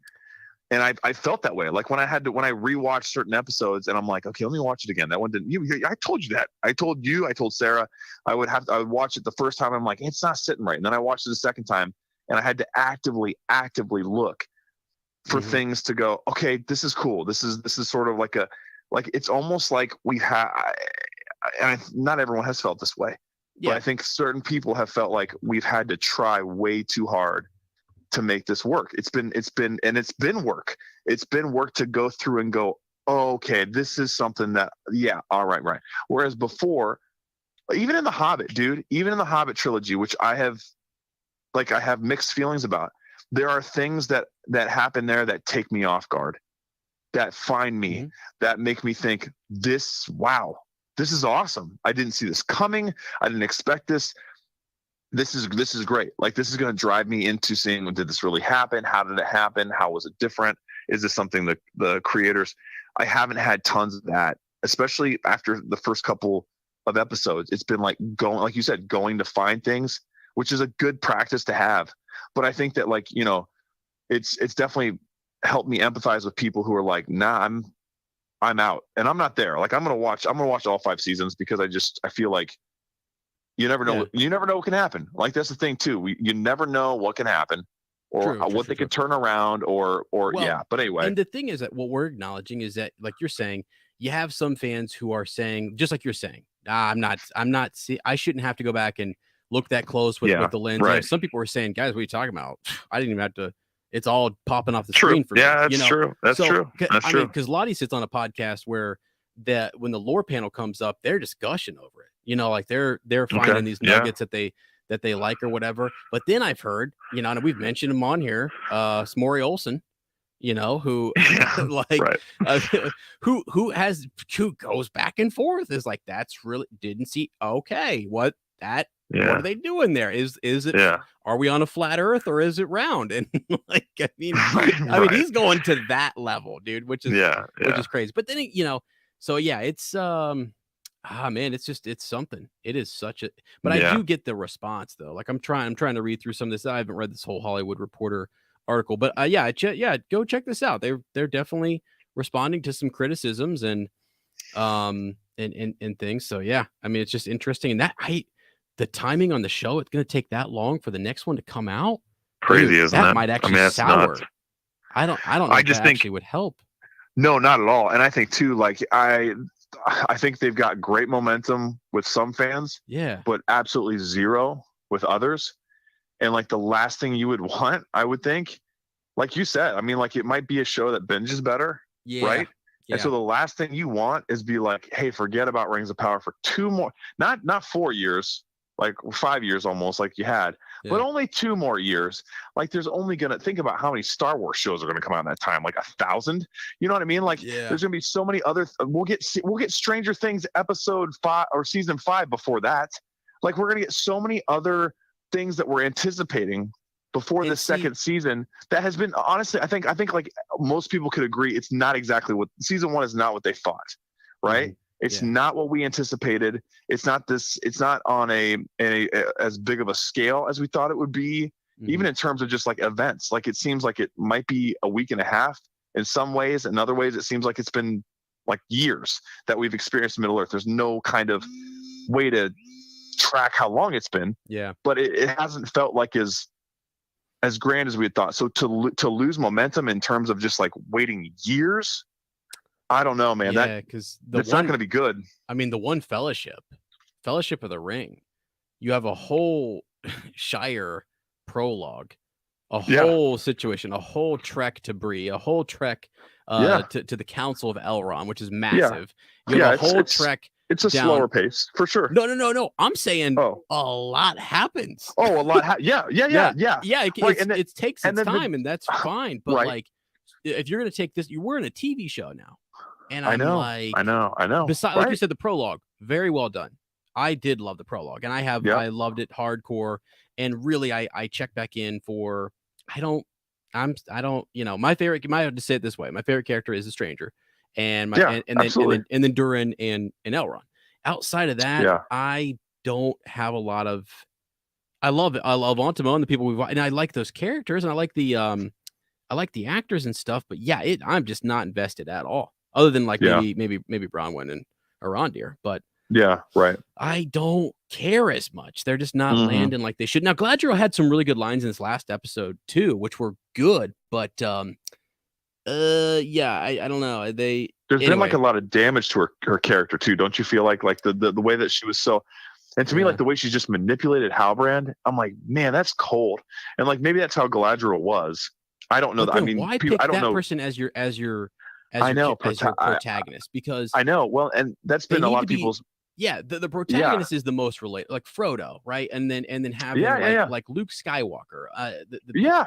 I don't know. Empathetic, a moral compass, selfless, like willing to sacrifice themselves. Galadriel's not sacrificing herself for anybody. If anything, she's throwing everyone else to the wolves to get what she wants, or to make sure that her ideas are the ones that are.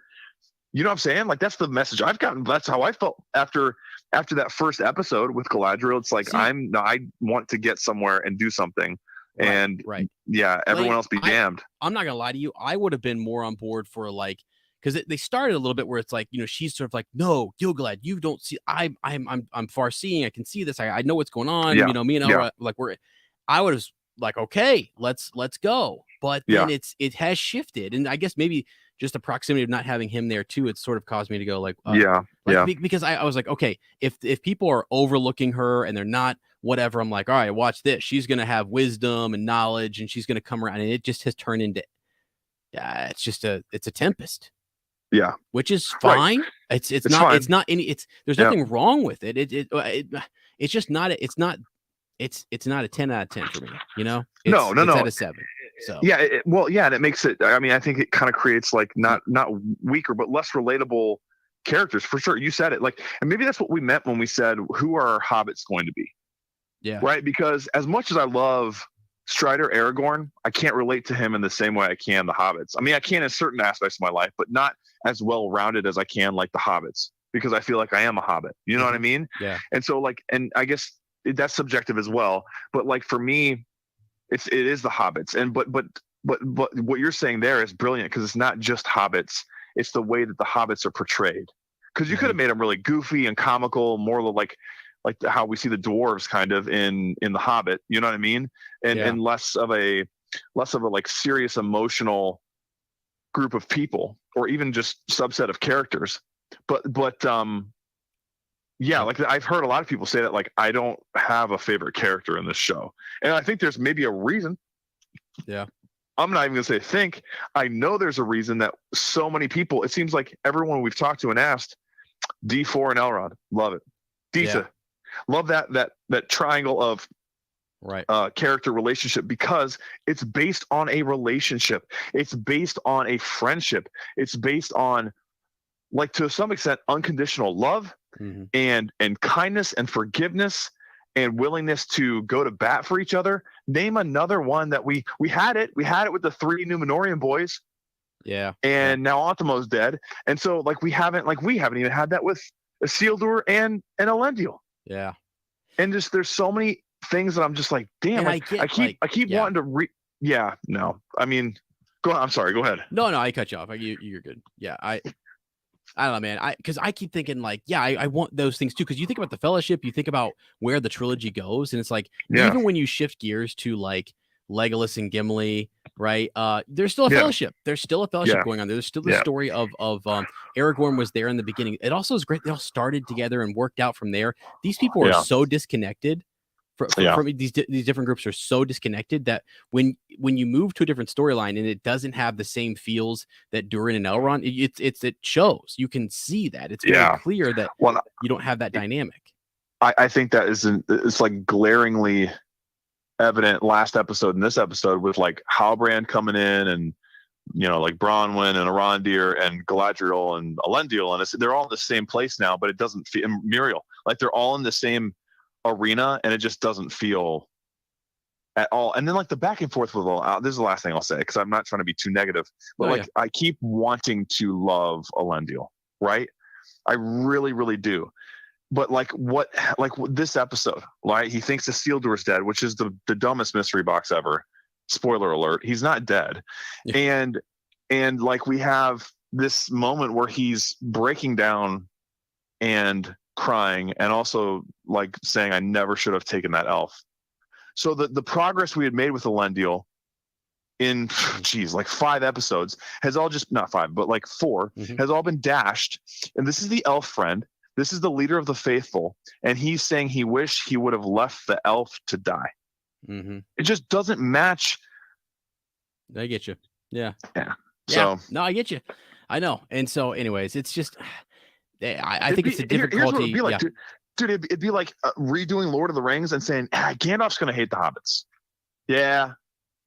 No, he's going to despise them. Or that's the same thing. Okay, how about this? Even not a full despise, but even like there's a lot of love. He's a hobbit friend versus like we're talking about Elendil being an elf friend, and then you have one line that out of nowhere he says off like to whoever, I hate him, right? Right. But then he turns back around with a smile on his face and says, "Yeah, it's a line that doesn't fit, And it's like, oh, okay, well, I thought you were like, I don't know, like, I get you. I mean, it's just off-putting."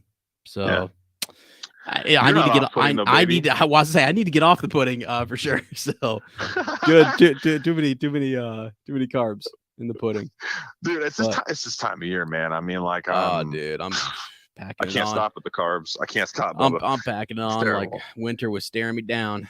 We need to get that. We need to get that little man switching pipes again. Oh, dude, he's down there confused as all get out. Now he's like, hold on. I thought we were done with this stuff. Now, where do I put all the lettuce? Because I don't understand. Do I? It's clogging up down here. Yeah, it's crazy. Shoot, man. All right. We got to shut her down here because we've gone longer. It's late. Yeah, boy. We love you guys. Hey, we'll be back with the finale. All right. Can't wait, man. I mean, it's gonna be crazy. It's gonna be. If they hold to that thing where there's no questions left unanswered, I mean, it might be a 2-hour episode. Gotta be. We don't know. I mean, they've all been kind of varied in length too. Some have been closer to an hour and a half. Some have been closer to just an hour. I've already got the crow stew ready, man. All right. Oh, I can't wait to taste. I hope you got a little. I got it. Oh, I see what you're saying. Okay, that's funny. That's real cute. For myself and for us. Whatever. I've got a dark crown waiting for you. So when you step into and you know what you're gonna see, you're gonna go, oh my god, it was brighter than Mithril this whole time. The crazy thing is, probably into the sea. Like we'll do something. We'll probably take a break. Honestly, not gonna lie, we'll probably take a little breather. Absolutely. For sure, because we are losing our minds. But right. I'll take some time and go watch these YouTube videos and go down the rabbit hole. And we'll see if I come back up. I don't think I'm gonna ever hear from you again. Dark days ahead. You also might not. I should know. I don't know. I don't know how you're gonna react in every situation because I'm not you. You know what I'm saying? But I know what tickles your bones. Or something. Yeah. Please edit that out. But I know what gets you going, man. I was watching that and I'm just thinking like, I wish Ez was here right now watching with me because we would just have conversations. Well, and we can, and that's the cool thing is that we got now apparently 2 to 3 years. Yeah, so we'll watch it and we'll see how that goes. We could write our own show in that time, you know? Maybe we should. Maybe we should. That'd be terrible. Yeah. Lord of the Strings. Lord of the Pudding over here. So Lord of the Puddings. Oh man. All right. Hey, friends, send us that shadow facts. Yep. We'll see you for a big special finale episode. Just wait until you see what's happening, guys. It's going to be amazing. There might be a whole round table of individuals. And then we will follow it up with the last Hobbit Hotline of season 1, which will be next Monday. 8:30 to 10:30 Eastern Standard Time, 740-263-7473. Thank you for everyone who called in tonight. This was amazing. I'm sad that where was Matthew Johnson? I mean, I don't know. Like, I think he was calling it. By the way, it's not his fault. I think we. Okay. Yeah, he's in the chat. Yeah. Sorry, Matthew. If you found a more entertaining, hotel room in Kansas, I'm going to be kind of sad. I wasn't sure if we would get the connection back, so I was like, I don't know. No. If anyone will understand, he'll understand. He sent us a message already, which was just beautiful. But anyway, yeah, thank you for everyone who called in. It was a wonderful night. This is exactly what I needed. So, we'll see you in no time. And remember, Sauron lives. In more.